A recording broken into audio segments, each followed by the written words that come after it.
नमस्कार. मराठी वर्गामध्ये आपल्या सर्वांचं खूप खूप स्वागत आहे. आपण सुरुवात करणार आहोत एका सोप्या प्रश्नानं. इतिहास म्हणजे नक्की काय? आणि हा आहे आपल्या या संपूर्ण प्रवासाचा एक नकाशा. आपण एकत्र पाहणार आहोत मानवाची वाटचाल अगदी सुरुवातीपासून. अश्मयुगात डोकावूया आणि पाहूया त्या दगडांच्या हत्यारांमागच्या गोष्टी. मग मानवानं स्थिर जीवन जगायला सुरुवात कशी केली हेही पाहू. हा सगळा प्रवास आपल्याला थेट ऐतिहासिक काळात घेऊन जाईल. मग या भन्नाट प्रवासात सामील होण्यासाठी आपल्याला फक्त चॅनलला नक्की लाईक, शेअर आणि सबस्क्राईब करायचं आहे. नमस्कार. महाटेट परीक्षेच्या तयारीसाठी आज आपण एक खूपच इंटरेस्टिंग विषय समजून घेणार आहोत. तो म्हणजे इतिहास म्हणजे काय. चला, अजिबात वेळ न घालवता थेट सुरू करूया. आपल्या सगळ्यांचं मराठी वर्ग या चॅनलमध्ये मनापासून स्वागत आहे. तर आज आपण इतिहास अगदी सोपा करून समजून घेणार आहोत. आणि हो, एक खूप महत्त्वाची गोष्ट, या भागावरच्या नोट्सची PDF आणि सरावासाठी एक खास क्विज या दोन्हीची लिंक खाली डिस्क्रिप्शनमध्ये दिलेली आहे. अभ्यासानंतर ती सोडवायला विसरू नका. चला, मग आपल्या पहिल्या आणि सगळ्यात बेसिक प्रश्नाकडे वळूया की हा इतिहास म्हणजे नेमकं काय असतं. सोप्या भाषेत सांगायचं झालं तर ही भूतकाळात म्हणजे मागे घडून गेलेल्या घटनांची एक गोष्ट आहे. पण आपल्याला परीक्षेसाठी त्याची शास्त्रीय व्याख्या लक्षात ठेवणं गरजेचं आहे. ती म्हणजे इतिहास म्हणजे भूतकाळातील घटनांचे ज्ञान करून देणारे शास्त्र. हो, शास्त्र. म्हणजे ही काही काल्पनिक कथा नाही, तर तो एक सायन्ससारखा विषय आहे. बरं, आपण म्हणतोय की इतिहास म्हणजे भूतकाळाचा अभ्यास. पण हा भूतकाळ म्हणजे नेमकं काय हे तरी कळायला हवं, बरोबर ना? हे चित्र बघा, किती छान समजवलंय यात. आपला जन्म काही वर्षापूर्वी झाला, ती झाली एक भूतकाळातली घटना. आता ह्या क्षणी आपण हा विषय समजून घेत आहोत, हा झाला आपला वर्तमान काळ. आणि पुढे जाऊन आपण परीक्षा पास होणार, तो असेल आपला भविष्यकाळ. म्हणजे काय, तर जो क्षण निघून गेला तोच भूतकाळ. सिंपल. आता पुढचा अत्यंत महत्त्वाचा मुद्दा, तो म्हणजे इतिहासाची शास्त्रीय पद्धत. एक गोष्ट कायम लक्षात ठेवा, इतिहास म्हणजे मनाने रचलेल्या गोष्टी नाहीत. तो नेहमी पक्क्या, ठोस पुराव्यांवर आधारित असतो. मग साहजिकच प्रश्न पडतो की हा पुरावा, ज्याला आपण इतिहासाची साधने म्हणतो, तो येतो तरी कुठून, कसा मिळतो? इतिहासाची साधने प्रामुख्याने 3 प्रकारची असतात. आणि हा भाग परीक्षेसाठी खूप म्हणजे खूप महत्त्वाचा आहे. पहिलं, भौतिक साधने म्हणजे जुन्या काळातल्या वस्तू. दुसरं, लिखित साधने म्हणजे काहीतरी लिहिलेलं सापडणं. आणि तिसरं, मौखिक साधने म्हणजे ज्या गोष्टी एका पिढीकडून दुसऱ्या पिढीकडे फक्त बोलण्यातून आल्या आहेत. चला, यांची काही उदाहरणं बघूया. इथे बघा, भौतिक साधने म्हणजे जुनी भांडी, त्या काळातली नाणी किंवा ताम्रपट, अशा वस्तू ज्या आपण डोळ्यांनी बघू शकतो, हाताने स्पर्श करू शकतो. आणि लिखित साधनांमध्ये येतात जुने ग्रंथ, पोथ्या किंवा हस्तलिखिते, ज्यात त्या काळातली माहिती आपल्याला लिहिलेली सापडते. आता एक मजेदार प्रश्न, आपल्या गावाचा, शहराचा किंवा आपल्या परिसराचा असा काही खास इतिहास आहे का? म्हणजे एखादा जुना वाडा, किल्ला, मंदिर किंवा अशीच कोणतीतरी ऐतिहासिक जागा असेल तर आम्हाला खाली कॉमेंट बॉक्समध्ये नक्की सांगा. आणि एक छोटीशी आठवण, महाटेट पेपर 1 मधल्या परिसर अभ्यासाचे बाकीचे सर्व महत्त्वाचे व्हिडिओ आपल्या चॅनलच्या प्लेलिस्टमध्ये आहेत. ते सुद्धा नक्की बघा. आणि हो, हे विश्लेषण आवडत असेल तर एक लाईक करा आणि चॅनलला सबस्क्राईब करायला अजिबात विसरू नका. ओके, तर इतिहास म्हणजे काय आणि त्याचे पुरावे कुठून मिळतात हे तर आपल्याला कळलं. पण प्रश्न हा आहे की आपण हा अभ्यास करायचाच का? आपला आणि इतिहासाचा काय संबंध? काय शिकायला मिळतं आपल्याला यातून? हे उदाहरण पहा, म्हणजे लगेच लक्षात येईल. भूतकाळात आदिमानवाने आग, चाक आणि हत्यार बनवायला शिकला. आज आपण जे काही तंत्रज्ञान वापरतो त्या सगळ्याचा पाया हे जुने शोधच आहेत. याचाच अर्थ आपला वर्तमान काळ हा भूतकाळाच्या भक्कम पायावर उभा आहे. चला तर मग, आत्तापर्यंत जे काही आपण शिकलो त्यावर परीक्षेत कसे प्रश्न येतात ते पाहूया. महाटेटमध्ये याआधी विचारल्या गेलेल्या काही प्रश्नांवरून सराव करूया. सगळे तयार आहात ना? पहिला प्रश्न आपल्या स्क्रीनवर आहे. भूतकाळातील घटनांची शास्त्रशुद्ध माहिती देणाऱ्या शास्त्राला काय म्हणतात? आठवतंय का? आपण अगदी सुरुवातीलाच याची व्याख्या पाहिली होती. अगदी बरोबर, याचं उत्तर आहे इतिहास. कारण इतिहास हेच ते शास्त्र आहे जे आपल्याला भूतकाळाबद्दलची सायंटिफिक माहिती देतं. चला, पुढचा प्रश्न. भांडी आणि नाणी ही इतिहासाच्या कोणत्या प्रकारच्या साधनेत मोडतात? आपण नुकतेच साधनांचे 3 प्रकार पाहिले आहेत, आठवून बघा. याचं उत्तर आहे भौतिक साधने. सोपी आयडिया म्हणजे ज्या वस्तूंना आपण प्रत्यक्ष बघू किंवा स्पर्श करू शकतो ती सर्व भौतिक साधने. आता तिसरा प्रश्न हा थोडा वैचारिक आहे. इतिहास लिहिण्यासाठी सगळ्यात जास्त महत्वाचं काय असतं? कल्पना, पुरावा की भविष्य? काय वाटतं? याचा अचूक उत्तर आहे पुरावा. कारण आपण काय शिकलो? इतिहास हा कल्पनेचा विषय नाही, तो पूर्णपणे पुराव्यांवर अवलंबून असतो. जर पुरावा नसेल तर त्याला इतिहास म्हणता येत नाही. आता पुढचे 2 प्रश्न खास तुमच्या सरावासाठी आहेत. ते सोडवण्यासाठी खाली डिस्क्रिप्शनमध्ये जी PDF आणि क्विजची लिंक दिली आहे ती नक्की उघडून बघा. त्याने तुमचा सराव एकदम पक्का होईल. परीक्षेच्या तयारीसाठी असेच उपयुक्त व्हिडिओज आपल्याला मिळत राहावेत यासाठी आपल्या मराठी वर्ग चॅनलला सबस्क्राईब करायला विसरू नका. आणि हो, ते बेल आयकॉनसुद्धा नक्की दाबा. आणि जाता जाता एक विचार: इतिहासात ज्या काही चुका घडल्या त्यातून शिकून आपण खरोखरच आपला भविष्यकाळ अधिक चांगला आणि सुरक्षित बनवू शकतो का? यावर नक्की विचार करा. भेटूया पुढच्या भागात. मराठी वर्गमध्ये तुम्हा सगळ्यांचं खूप खूप स्वागत.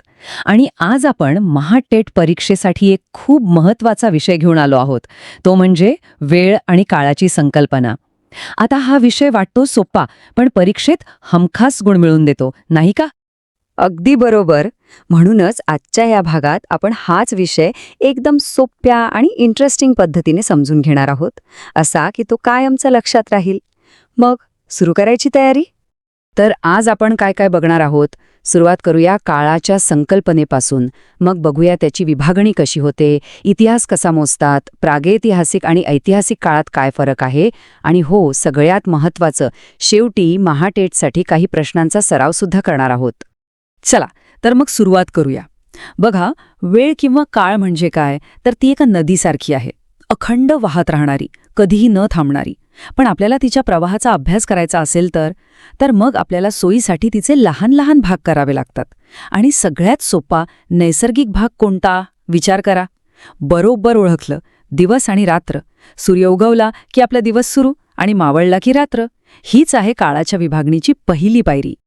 अरे हो, एक महत्वाची गोष्ट, अभ्यासात मदत व्हावी म्हणून या भागाचे नोट्स PDF स्वरूपात आणि सरावासाठी एक छोटीशी क्विज, या दोन्हींची लिंक खाली डिस्क्रिप्शन बॉक्समध्ये दिली आहे. हा भाग बघून झाल्यावर ते नक्कीच बघा. बरं, आता आपण बघूया काळाची एकरेषीय विभागणी.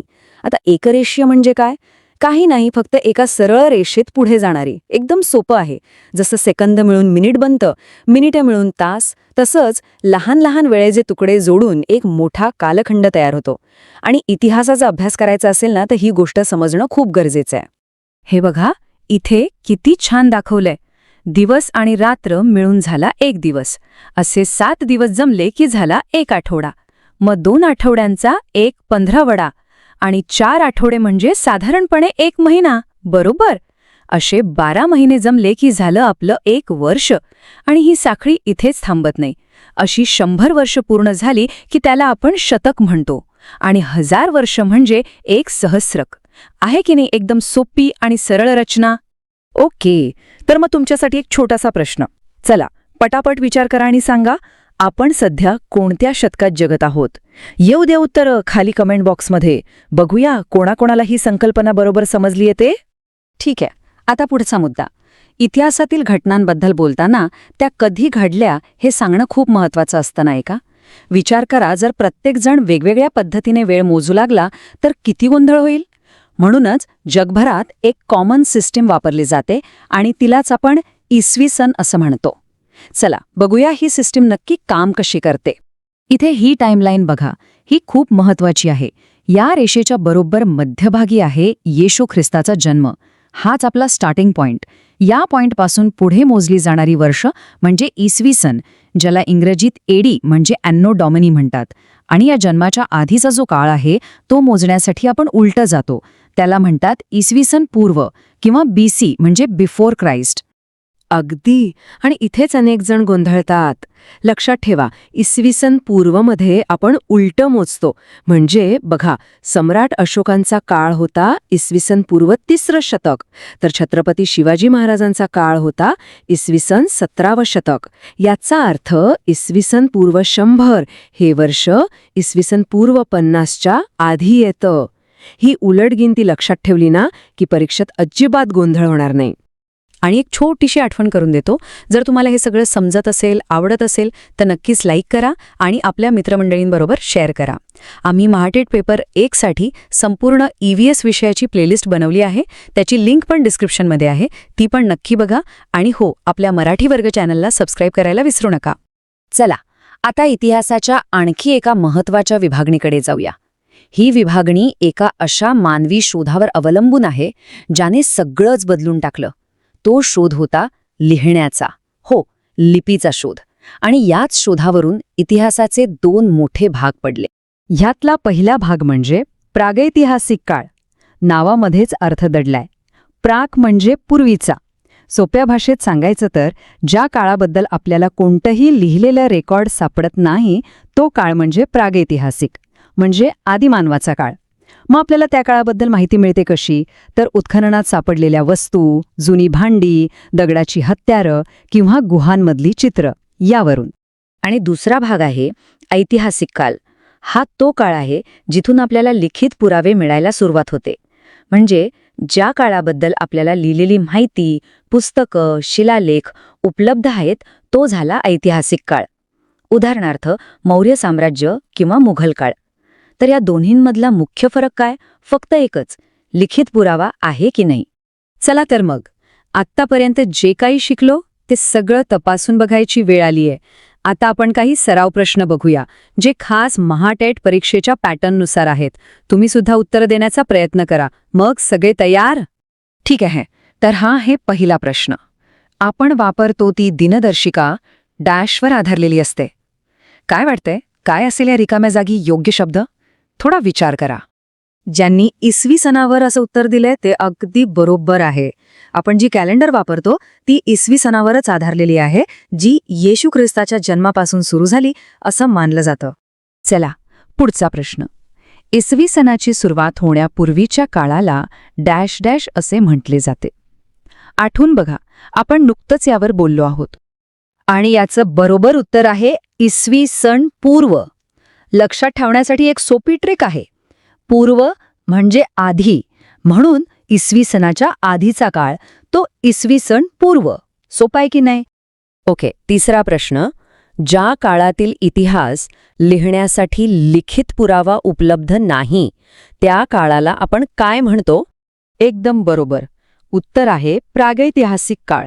आपण आत्ताच बघितलं की लिखित पुरावा नाही, म्हणजे तो काळ प्रागैतिहासिक. वा, छान तयारी चाललीये सगळ्यांची. तर आज आपण काळाच्या संकल्पनेबद्दल खूप काही शिकलो. आता जाता जाता परीक्षेसाठी जे सगळ्यात महत्त्वाचे मुद्दे आहेत ते एकदा पटकन आठवूया, म्हणजे ते पक्के लक्षात राहतील. आजच्या भागातले 3 सर्वात महत्त्वाचे मुद्दे. 1. आपण काळाला दिवस, आठवडा, वर्ष, शतक आणि सहस्रक अशा भागांमध्ये सोयीसाठी विभागले आहे. 2. इतिहास मोजण्यासाठी आपण इसवी सन म्हणजे BC आणि AD ही पद्धत वापरतो. आणि 3. प्रागैतिहासिक आणि ऐतिहासिक काळातला फरक फक्त आणि फक्त लिखित पुरावा आहे की नाही यावर अवलंबून आहे. हे 3 पॉइंट्स लक्षात ठेवले ना, तर या टॉपिकवरचा कोणताही प्रश्न चुकणार नाही. आणि हो, पुन्हा एकदा आठवण करून देतो, या भागाचे नोट्स आणि सरावासाठीची क्विज लिंक डिस्क्रिप्शनमध्ये आहे. तिचा पुरेपूर फायदा घ्या. जर आमचे हे प्रयत्न आवडत असतील तर कृपया लाईक करा, शेअर करा आणि आपल्या मराठी वर्ग चॅनलला सबस्क्राईब करा. तुमचं एक सबस्क्रिप्शन आम्हाला खूप प्रोत्साहन देतं. आणि जाता जाता एक प्रश्न सोडून जातो.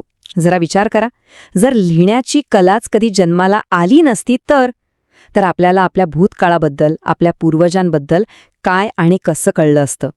या प्रश्नावर नक्की विचार करा. भेटूया लवकरच पुढच्या भागात. धन्यवाद. मराठी वर्गमध्ये तुम्हा सर्वांना नमस्कार. महाटेट परीक्षेच्या तयारीसाठी आज आपण एक खूपच इंटरेस्टिंग आणि महत्त्वाचा विषय बघणार आहोत. हो, मराठी वर्गामध्ये पुन्हा एकदा स्वागत. आज आपण परिसर अभ्यास पेपर 1 मधला एक महत्त्वाचा टॉपिक, पृथ्वी आणि त्यावरील सजीव, अगदी बेसिकपासून समजून घेणार आहोत. अगदी बरोबर. आणि खरंच अनेकांना हा प्रश्न पडतोच की अरे, पृथ्वीची निर्मिती, मग सजीवांची सुरुवात, एवढा मोठा टॉपिक आहे, परीक्षेसाठी नेमका कसा तयार करायचा? काळजी करू नका, आज आपण हाच विषय एकदम सोप्या भाषेत समजून घेणार आहोत आणि फक्त परीक्षेसाठी जे महत्त्वाचं आहे ना, त्याच मुद्द्यांवर फोकस करणार आहोत. चला तर मग सुरू करूया आपल्या पृथ्वीच्या जन्माच्या कथेनं. विचार करा, ही गोष्ट आहे सुमारे 4.5 अब्ज वर्षांपूर्वीची. शास्त्रज्ञांच्या मते आपली पृथ्वी सुरुवातीला कशी होती माहितीये? ती फक्त एक तप्त वायू आणि धुळीचा एक प्रचंड मोठा गोळा होती. अवकाशातले हे सगळे कण एकत्र आले आणि हा गोळा स्वतःभोवती भिंगरीसारखा गरगर फिरू लागला. आणि याच फिरण्यामुळे तो हळूहळू घट्ट होत गेला. अच्छा, म्हणजे हे सगळं स्टेप बाय स्टेप झालं म्हणायचं. अगदी बरोबर. बघा, पहिला टप्पा होता तप्त वायूचा गोळा. मग लाखो वर्ष गेली आणि तो हळूहळू बाहेरून थंड व्हायला लागला, ज्यामुळे त्याचा वरचा भाग म्हणजे पृष्ठभाग कठीण झाला. आणि मग जे खड्डे होते त्या सखल भागात पाणी साचलं आणि तयार झाले मोठे मोठे महासागर. आणि हो, महाटेटसाठी हा जो क्रम आहे ना, तो लक्षात ठेवणं खूप म्हणजे खूप महत्वाचं आहे. आणि एकदा का पृथ्वीवर पाणी आलं, त्यानंतर एका अशा अध्यायाला सुरुवात झाली ज्याने सगळंच बदलून टाकलं. तो अध्याय होता जीवसृष्टीच्या निर्मितीचा. तर याच पाण्यात पहिला सजीव जन्माला आला. त्याचं नाव ठेवलं गेलं आदिजीव. आता हा जीव इतका लहान, इतका सूक्ष्म होता की त्याला नुसत्या डोळ्यांनी पाहणंच शक्य नव्हतं. त्यासाठी मायक्रोस्कोपची गरज लागायची. आणि सगळ्यात महत्त्वाचा पॉइंट, तो एक एकपेशीय सजीव होता. एक मिनिट थांबा. एकपेशीय हा शब्द आपण खूप वेळा ऐकतो, पण याचा नक्की अर्थ काय होतो? जरा सोप्या भाषेत सांगता का? खूप चांगला प्रश्न आहे. एकपेशीय म्हणजे बघा, असा जीव ज्याचं पूर्ण शरीर फक्त आणि फक्त एकाच पेशीचं बनलेलं असतं. म्हणजे त्याची सगळी कामं, श्वास घेणं, अन्न मिळवणं, सगळं काही त्याच एका पेशीत चालतं. आदिजीव हे त्याचं उत्तम उदाहरण आहे. ही बायोलॉजीमधली एकदम बेसिक कन्सेप्ट आहे. आणि मग काय, याच एकपेशीय सजीवांमधून लाखो वर्षांच्या प्रवासानंतर हळूहळू बहुपेशीय सजीव तयार झाले.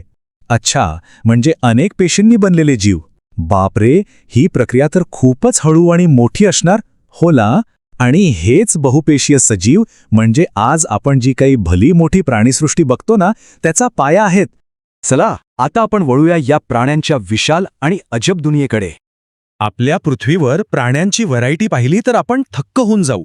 अगदी लहानशा किड्यांपासून ते समुद्रातल्या मोठ्या देवमाशांपर्यंत, जंगलातल्या वाघांपासून ते आपल्या घरातल्या लाडक्या पाळीव प्राण्यांपर्यंत कितीतरी अगणित प्रकारचे प्राणी आहेत. पण या सगळ्या प्राण्यांमध्ये ना काही कॉमन गोष्टी आहेत. पहिलं वैशिष्ट्य म्हणजे सगळे प्राणी श्वासोच्छ्वास करतात. दुसरं, ते अन्न मिळवण्यासाठी किंवा इतर कारणांसाठी हालचाल करतात. आणि तिसरं म्हणजे काही प्राणी अंडी घालतात तर काही थेट पिल्लांना जन्म देतात. आणि हे 3 पॉइंट्स परीक्षेसाठी खूप महत्वाचे आहेत. ही वैशिष्ट्ये अगदी पक्की लक्षात ठेवली पाहिजेत. चला तर मग, तुमच्यासाठी एक छोटासा प्रश्न आहे. आत्ता आपण जी प्राण्यांची इमेज पाहिली, त्यातले कुठले प्राणी अंडी घालतात? जरा विचार करा आणि पटापट तुमची उत्तरं खाली कमेंट बॉक्समध्ये लिहा बघू. आणि हो, पुढे जाण्याआधी एक महत्त्वाची गोष्ट. तुमच्या सोयीसाठी आम्ही परिसर अभ्यासाच्या सगळ्या व्हिडिओंची एक खास प्लेलिस्ट बनवली आहे.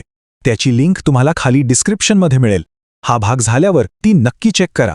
ओके, तर आतापर्यंत आपण जे काही शिकलो ते कितपत लक्षात राहिले हे चेक करण्याची वेळ आली आहे. आपण आता महाटेट परीक्षेत आलेले काही जुने प्रश्न बघणार आहोत. हो, आणि तुम्ही सुद्धा आमच्यासोबत उत्तरं देण्याचा प्रयत्न करा, म्हणजे सराव होईल.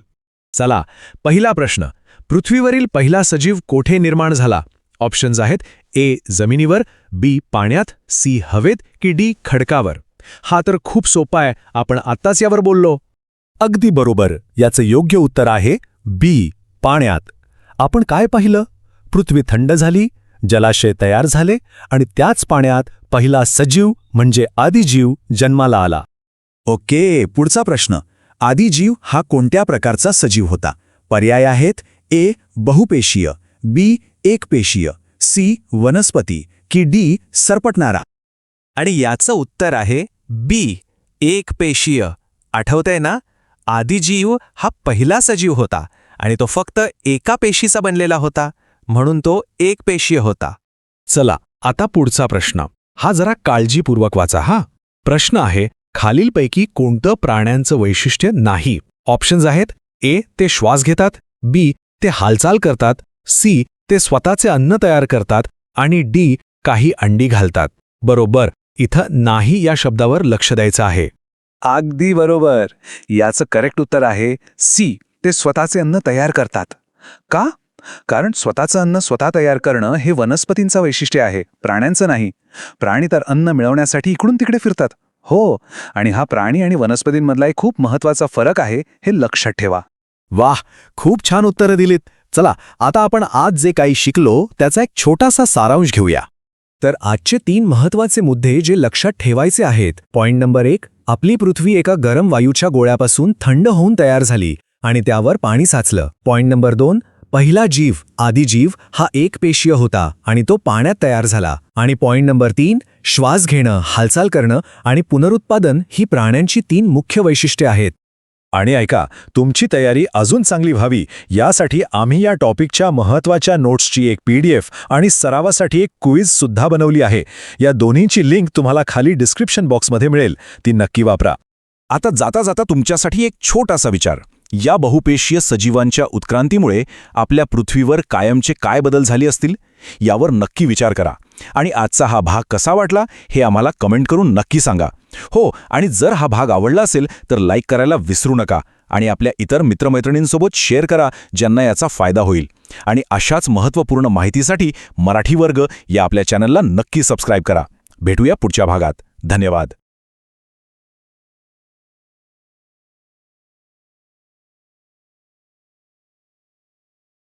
नमस्कार.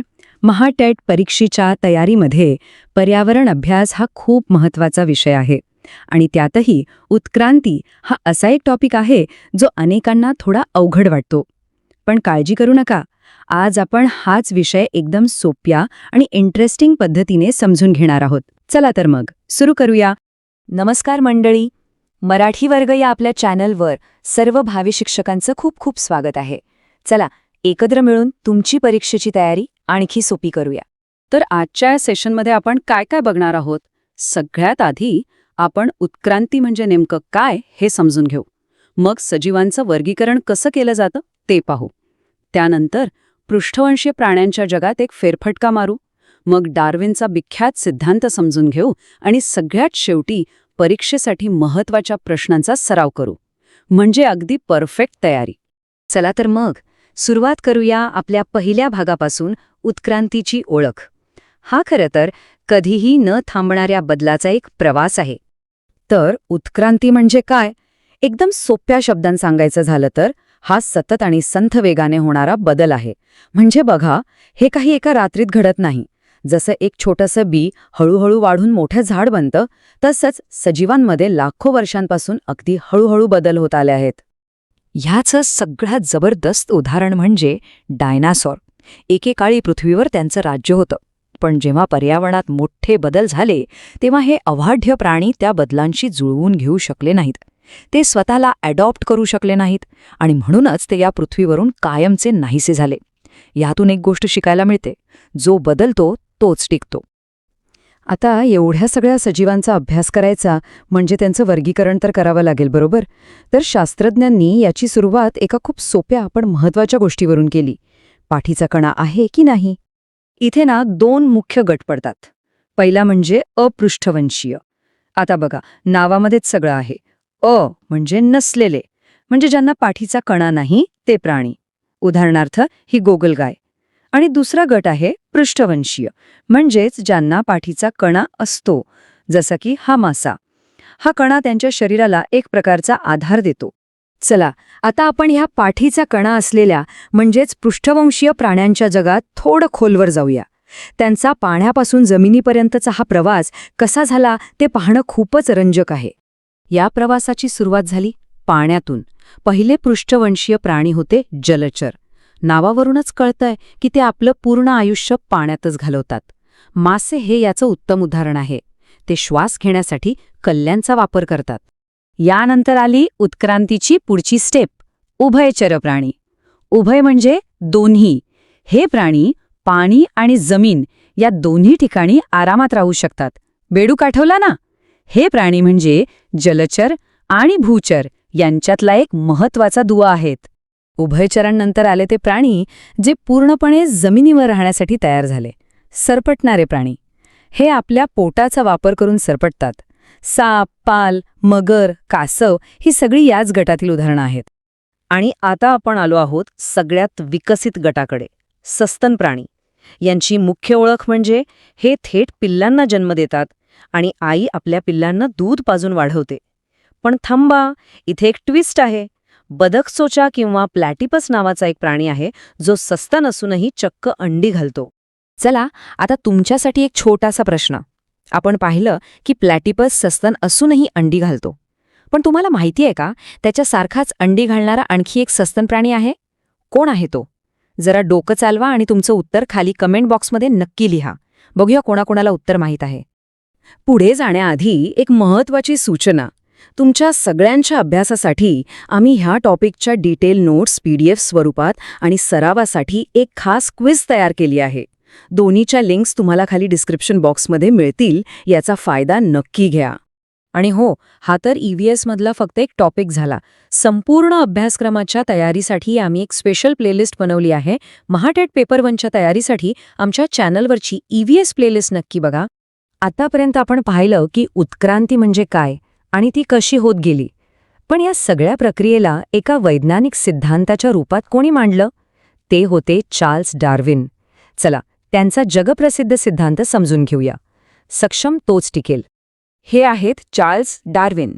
त्यांनी जगभर प्रवास करून वेगवेगळ्या सजीवांचा अभ्यास केला आणि त्यातून on the origin of species नावाचं एक पुस्तक लिहिलं, ज्यानं अक्षरशः क्रांती घडवली. याच पुस्तकात त्यांनी उत्क्रांतीचा सिद्धांत मांडला, ज्याने जीवशास्त्राकडे बघण्याचा संपूर्ण दृष्टिकोनच बदलून टाकला. मग डार्विनच्या सिद्धांताचा सोपा अर्थ काय?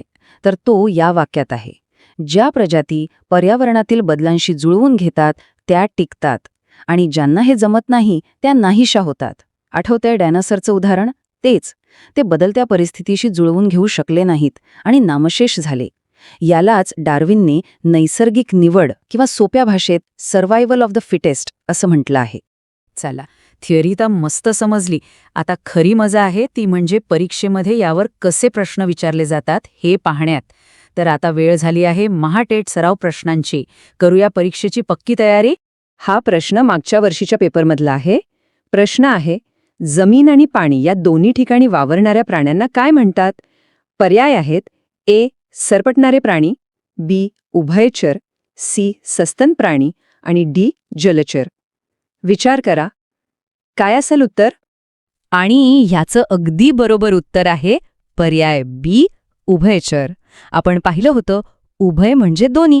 त्यामुळे जे पाणी आणि जमीन दोन्हीकडे राहू शकतात ते उभयचर. उदाहरणार्थ बेडूक. मला खात्री आहे तुमचं उत्तर बरोबर आलं असेल. चला पुढचा प्रश्न बघूया.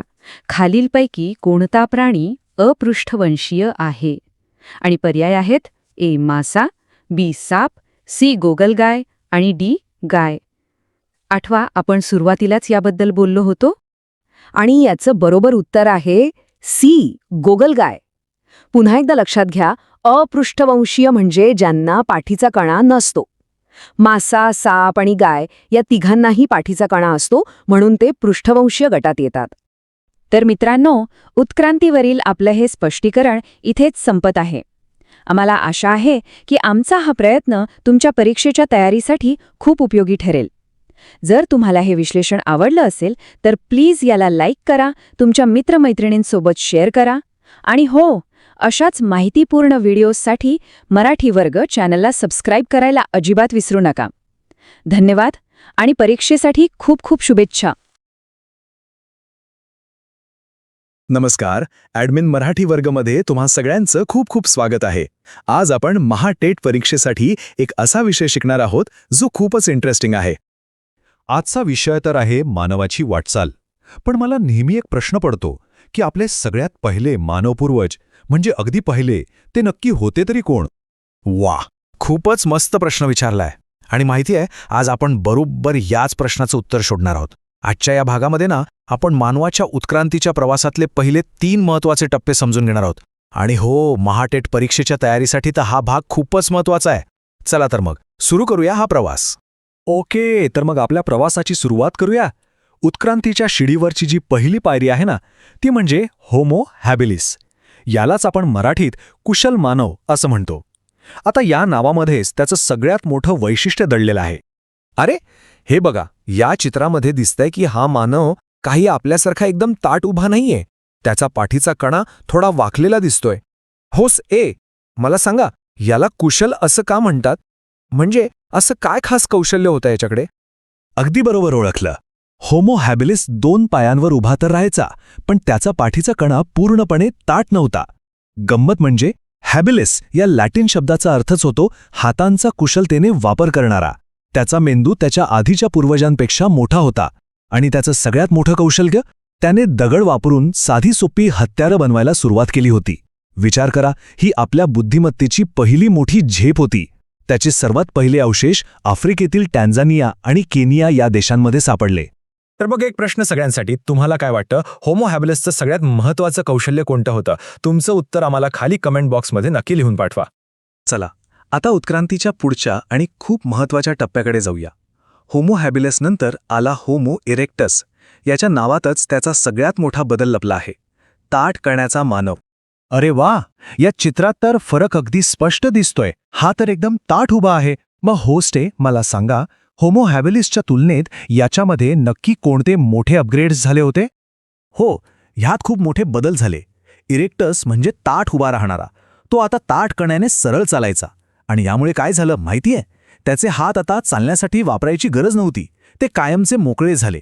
त्यामुळे तो जास्त चांगली हत्यार बनवू शकला. त्याचा मेंदू पण जास्त विकसित होता. पण त्याची सगळ्यात मोठी म्हणजे अगदी गेम चेंजिंग गोष्ट होती आगीचा वापर. त्याला आग निर्माण करता येत नव्हती, पण जंगलात लागलेल्या आगीचा वापर थंडीपासून वाचण्यासाठी आणि प्राण्यांना घाबरवण्यासाठी कसा करायचा हे त्याला समजलं होतं. आता ही स्लाइड नीट बघा. महाटेटच्या परीक्षेसाठी हा फरक खूप खूप महत्वाचा आहे. एकदम सोपं करून सांगतो. कुशल मानव, वाकलेला, पहिला हत्यार बनवणारा. ताठ कण्याचा मानव, सरळ चालणारा, आगीचा वापर करणारा पहिला. हे मुद्दे एकदम पक्के लक्ष ठेवा, यावर प्रश्न येऊ शकतो. अरे, 1 मिनिट, एक छोटी पण महत्त्वाची सूचना. महाटेट पेपर 1 साठी परिसर अभ्यासाची संपूर्ण प्लेलिस्ट आपण तयार केली आहे. त्याची लिंक खाली डिस्क्रिप्शनमध्ये आहे. हा भाग संपला की ती प्लेलिस्ट नक्की बघा, खूप फायदा होईल. चला, आता आपल्या प्रवासातल्या तिसऱ्या टप्प्याकडे वळूया. हा आहे शक्तिमान मानव, म्हणजेच निएंडरथल मॅन. आणि नावाप्रमाणेच हा शरीरानं खूप मजबूत होता आणि कोणत्याही परिस्थितीत टिकून राहू शकत होता. हो ना? या चित्रात तर त्याची शरीरयष्टी एकदम दणकट दिसतेय. मग याला इतकं वेगळं आणि शक्तिमान बनवण्यामागे काय कारणं होती? बरोबर, शक्तिमान मानव शरीराने तर बलवान होताच, पण त्याचा मेंदूही होमो इरेक्टसपेक्षा जास्त विकसित झाला होता. तो मुख्यतः गुहांमध्ये राहायचा. पण त्याची सगळ्यात मोठी क्रांती होती आग निर्माण करण्याची कला. फरक लक्षात घ्या, होमो इरेक्टस फक्त आगीचा वापर करायचा, पण निएंडरथल 2 दगड एकमेकांवर घासून किंवा लाकूड घासून स्वतः आग निर्माण करू शकायचा. हा एक प्रचंड मोठा शोध होता, ज्यामुळे तो मोठ्या आणि हिंस्र प्राण्यांची शिकार करू शकला. चला, आतापर्यंत आपण जे काही शिकलो ते कितपत लक्षात राहिलंय हे तपासण्याची वेळ आलीय. आता आपण महाटेट परीक्षेत विचारले जाणारे काही महत्त्वाचे सराव प्रश्न बघूया. तयार आहात? तर हा आहे आपला पहिला प्रश्न. कुशल मानव म्हणजेच होमो हॅबिलिस चे अवशेष सगळ्यात आधी कोणत्या खंडात सापडले? पर्याय आहेत आशिया, आफ्रिका, युरोप की ऑस्ट्रेलिया. वाटल्यास व्हिडिओ पॉज करून विचार करा. ओके, चला तर मग योग्य उत्तर पाहूया. आणि बरोबर उत्तर आहे पर्याय बी, आफ्रिका. आपण सुरुवातीलाच पाहिलं होतं की होमो हॅबिलिसचे सर्वात जुने अवशेष टांझानिया आणि केनिया या आफ्रिकन देशांमध्ये सापडले. म्हणूनच आफ्रिका खंडाला मानवाचा पाळणा असंही म्हटलं जातं. आता प्रश्न दुसरा, आणि हा थोडा गोंधळात टाकणारा आहे. अग्नीचा वापर करणारा पहिला मानव कोण होता? कुशल मानव, शक्तिमान मानव की ताठ कण्याचा मानव? आणि याचं योग्य उत्तर आहे पर्याय सी, ताठ कण्याचा मानव. बघा, इथेच गडबड होते. लक्षात ठेवा, आग निर्माण करणारा पहिला होता शक्तिमान मानव, पण आगीचा वापर करणारा पहिला होता ताठ कण्याचा मानव. हा फरक परीक्षेसाठी खूप महत्त्वाचा आहे, तो नीट लक्षात ठेवा. चला, आणि हा आजचा शेवटचा सराव प्रश्न. दगडी हत्यारे बनवणारा पहिला मानव कोण होता? हे उत्तर तर सोपं होतं, बरोबर मग? अगदी बरोबर. योग्य उत्तर आहे ए, होमो हॅबिलिस. आपण पाहिलं होतं ना की हॅबिलिस या नावाचा अर्थच आहे कुशल हातांचा. त्यामुळे हत्यार बनवणारा पहिला मानव अर्थातच कुशल मानव होता. तर मग चला एका मिनिटात पटापट रिव्हिजन करूया. आज आपण 3 मानव पाहिले. पहिला होमो हॅबिलिस, कुशल मानव, जो पहिला हत्यार बनवणारा होता. दुसरा होमो इरेक्टस, ताठ खण्याचा मानव, जो ताठ चालायचा आणि आगीचा वापर करायचा. आणि तिसरा निएंडरथल, शक्तिमान मानव, जो आग निर्माण करायचा.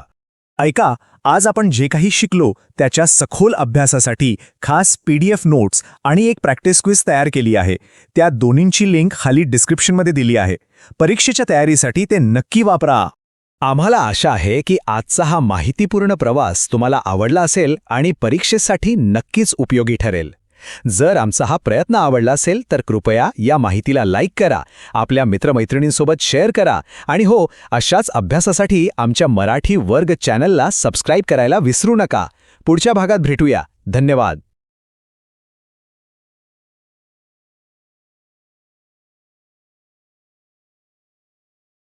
नमस्कार. ॲडमिन मराठी वर्गमध्ये तुम्हा सगळ्यांचं पुन्हा एकदा खूप खूप स्वागत आहे. आपण महाटेट परीक्षेसाठी मानवी उत्क्रांतीचा जो प्रवास सुरू केलाय ना, त्याचा हा आहे दुसरा आणि तितकाच महत्त्वाचा भाग. मागच्या भागात आठवते आपण कुशल मानवापर्यंतचा सगळा प्रवास पाहिला होता. तर मग आज आपण तिथूनच पुढे जाणार आहोत आणि आपल्या इतिहासातल्या अशा 2 महत्त्वाच्या मानवांबद्दल जाणून घेणार आहोत, ज्यांच्यामुळे आपलं आजचं अस्तित्व आहे. तर आज आपण काय काय बघणार आहोत? सगळ्यात आधी ओळख करून घेऊया शक्तिमान मानवाची. मग बघूया बुद्धिमान मानवाचा उदय कसा झाला. त्यानंतर त्या दोघांमध्ये नेमका काय फरक होता हे समजून घेऊ. आणि सगळ्यात शेवटी परीक्षेसाठी काही महत्त्वाचे प्रश्नही सोडवणार आहोत. त्यामुळे शेवटपर्यंत लक्ष देऊन ऐका, कारण हे सगळं परीक्षेसाठी खूप महत्त्वाचं आहे. चला तर आपल्या प्रवासाला सुरुवात करूया पहिल्या टप्प्यापासून. शक्तिमान मानव, यालाच निअँडरथल मानव असंही म्हणतात. नावाप्रमाणेच हा शरीरानं प्रचंड शक्तिशाली होता, पण तरीही तो काळाच्या ओघात टिकू शकला नाही. का? तेच ते आपल्याला जाणून घ्यायचंय. हे बघा, असा दिसायचा शक्तिमान मानव, शरीरयष्टी एकदम धिप्पाड. त्याचे अवशेष आपल्याला आफ्रिका, आशिया आणि युरोप या तिन्ही खंडांमध्ये सापडले आहेत. त्याची जी मजबूत शरीरयष्टी होती ना, ती त्यावेळच्या थंड आणि कठीण वातावरणात टिकून राहण्यासाठी अगदी परफेक्ट होती. आता गंमत बघा, हा माणूस फक्त शिकारच करायचा नाही, तर त्याच्या मनात मृत्यूबद्दलही काही कल्पना होत्या. कारण तो आपल्या माणसांना दफन करायचा. इतकंच नाही तर त्या मृतदेहासोबत हत्यारं आणि प्राण्यांची शिंगं अशा वस्तूही पुरायचा. यावरून काय दिसतं? तर त्याला वाटायचं की मृत्यूनंतरही काहीतरी आहे. कमाल आहे ना? जरा विचार करा, मृत्यूनंतरच्या जीवनावर विश्वास ठेवण्याची ही पहिली पायरी असेल का? याबद्दल तुम्हाला काय वाटतं? आम्हाला खाली कमेंट बॉक्समध्ये नक्की सांगा. तुमच्या मतांमुळे ही चर्चा अजून रंजक होईल. शक्तिमान मानवानंतर उत्क्रांतीच्या पुढच्या टप्प्यात आला तो मानव, ज्याने अक्षरशः सगळं काही बदलून टाकलं. तो होता विचार करणारा मानव, म्हणजेच होमो सेपियन. आणि हो, हाच आपला थेट पूर्वज आहे. होमो सेपियन या लॅटिन नावाचा अर्थच आहे बुद्धिमान मानव. युरोपमध्ये सापडलेल्या त्याच्या अवशेषांवरून त्याला क्रो-मॅग्नन असंही म्हणतात. त्याच्या नावावरूनच कळतं की त्याची खरी ताकद होती ती म्हणजे त्याची बुद्धी.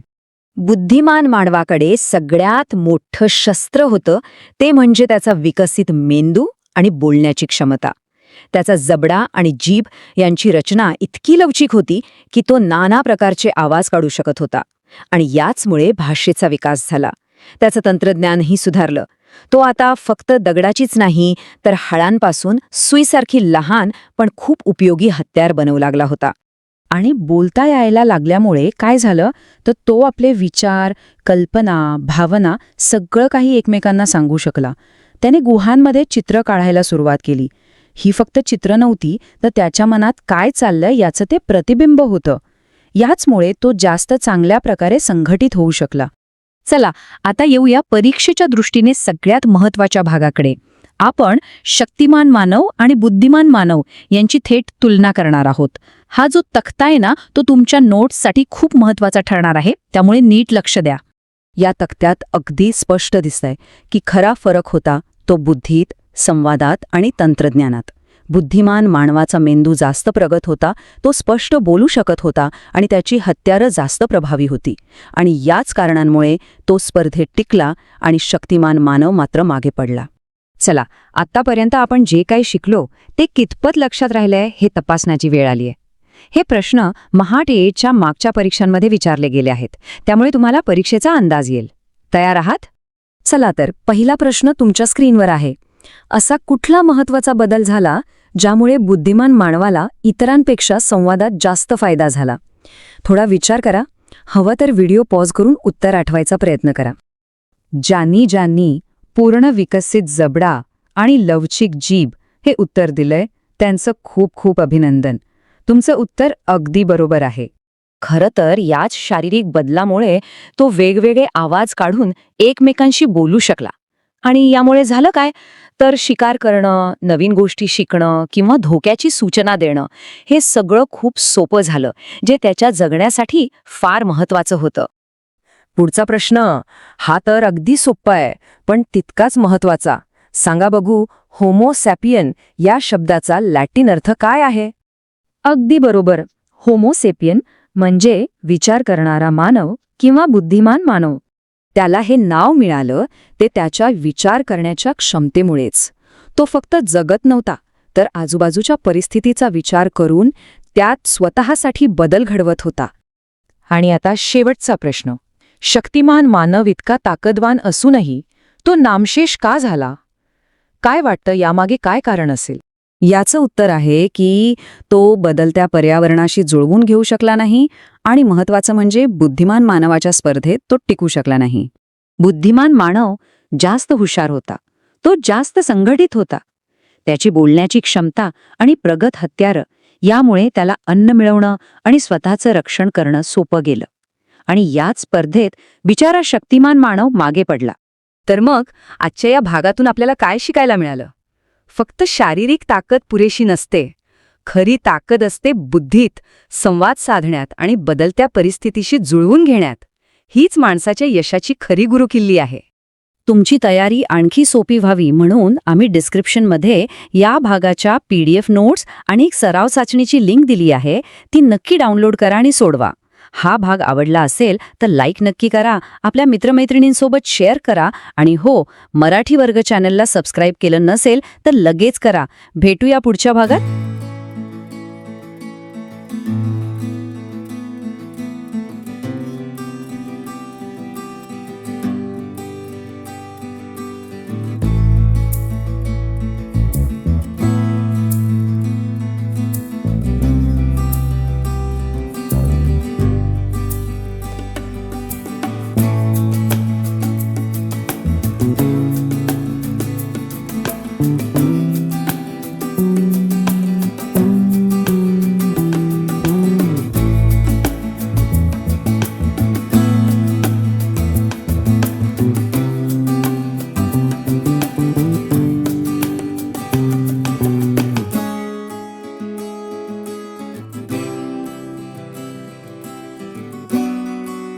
नमस्कार. मराठी वर्गमध्ये तुम्हा सर्वांचं खूप खूप स्वागत आहे. आज आपण महाटेट पेपर 1 साठी एक खूप इंटरेस्टिंग आणि महत्त्वाचा टॉपिक समजून घेणार आहोत. तो म्हणजे अश्मयुग, म्हणजे माणसानं पहिली हत्यारं कशी बनवली असतील, नाही का? चला तर मग थेट विषयाला सुरुवात करूया. एक कल्पना करा, तुमच्यासमोर एक अक्रोड किंवा नारळासारखं कठीण फळ आहे आणि ते फोडायचंय, पण तुमच्याकडे काहीच नाहीये. काय कराल? बहुतेक करून आजूबाजूला पडलेला एखादा दगड उचलाल, बरोबर?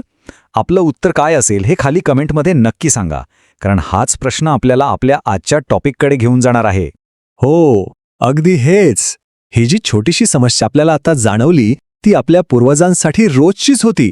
आणि म्हणतात ना, गरज ही शोधाची जननी आहे. याच गरजेतून माणसाच्या इतिहासातल्या पहिल्या आणि सगळ्यात मोठ्या शोधाचा जन्म झाला, तो म्हणजे हत्यारं. आणि हो, एक महत्वाची गोष्ट, या टॉपिकवरच्या एकदम डिटेलमधल्या PDF नोट्स आणि एक प्रॅक्टिस क्विज दोन्हींची लिंक मी खाली डिस्क्रिप्शनमध्ये दिली आहे. हा टॉपिक पूर्ण समजून झाल्यावर ती नक्की सोडवा, तुमचा अभ्यास एकदम पक्का होईल. तर आपला पहिला विभाग आहे गरजेनुसार हत्यारांची निवड. म्हणजे बघा, हत्यारं बनवणं ही पुढची पायरी होती. त्याआधी आदिमानवाला हे शिकावं लागलं की आपल्या कामासाठी योग्य वस्तू निवडायची कशी. आता गंमत बघा, आदिमानवाने नकळतपणे 4 तत्व वापरली. पहिलं, उपलब्धता, म्हणजे जे समोर आहे, सहज मिळते ते उचलायचं, जसं की एखादा दगड. दुसरं, कार्यक्षमता, म्हणजे कमीत कमी मेहनतीत काम झालं पाहिजे. तिसरं, परिणामकारकता, म्हणजे ज्याने काम एकदम व्यवस्थित होईल. आणि चौथं, उपयोगिता, म्हणजे जे वापरायला सोपं असेल, हातात नीट पकडता येईल. ही 4 तत्व परीक्षेसाठी महत्वाची आहेत, त्यामुळे नीट लक्षात ठेवा. ओके, तर आता आपण पुढच्या टप्प्याकडे वळतोय. आतापर्यंत माणूस फक्त सापडलेल्या वस्तू वापरत होता, पण आता तो स्वतः हत्यारं घडवायला शिकणार होता. आणि हा मानवी इतिहासातला एक खूप मोठा, एक क्रांतिकारी बदल होता. ज्या काळात माणसांची हत्यारं मुख्यत्वे दगडाची होती, त्या प्रचंड मोठ्या काळाला आपण अश्मयुग असं म्हणतो. आता या अश्मयुगाचे मुख्य 3 भाग आहेत: पुराश्मयुग, मध्याश्मयुग आणि नवाश्मयुग. आज आपण यातल्या पहिल्या म्हणजे पुराश्मयुगाबद्दल बोलणार आहोत. तर हे लक्षात ठेवा, अश्मयुगाचा जो पहिला आणि सर्वात मोठा टप्पा आहे त्याला म्हणतात पुराश्मयुग. हा शब्द परीक्षेसाठी अत्यंत महत्वाचा आहे. यावर हमखास प्रश्न येतो. या चित्रात दिसतंय ना, अगदी तसाच. आदिमानवाला एक जबरदस्त युक्ती सुचली की एका दगडावर दुसऱ्या दगडाने जोरजोरात मारलं की त्याचे छोटे छोटे तुकडे म्हणजे छिलके निघतायत. आणि असं केल्याने दगडाला आपल्याला हवा तसा आकार, हवी तशी धार देता येते. ही होती हत्यार बनवण्याची पहिली पद्धत. आणि याच पद्धतीला, याच टेक्निकला आघात तंत्र असं म्हणतात. सोपं आहे नाही का? एका दगडाने दुसऱ्या दगडावर आघात करायचा.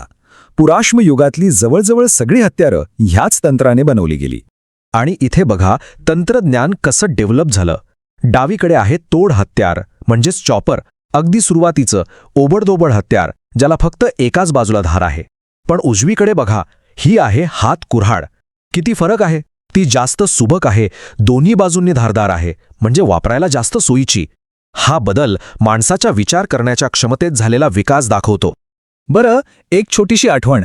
जर तुम्हाला हे सगळं समजत असेल, आवडत असेल, तर पटकन लाईक करा आणि आपल्या मित्रमैत्रिणींसोबत शेअर करा. आणि हो, मराठी वर्ग चॅनलला सबस्क्राईब करायला विसरू नका.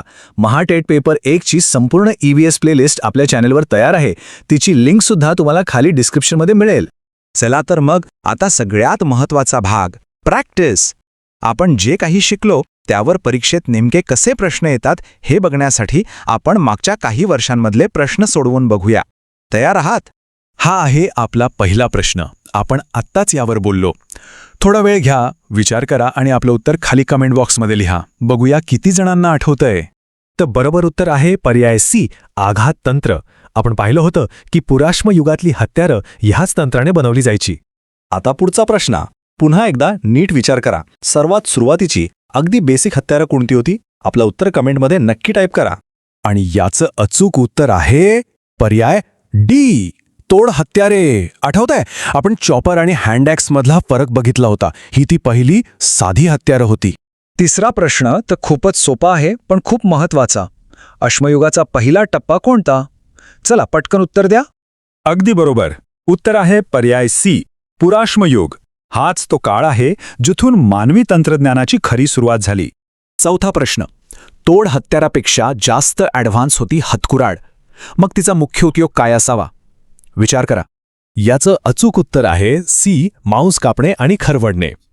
तिचा तो जो सुबक आकार होता आणि दोन्ही बाजूंना धार होती, त्यामुळे हे काम सोपं व्हायचं. आणि हा आहे शेवटचा प्रश्न. आठवतंय का?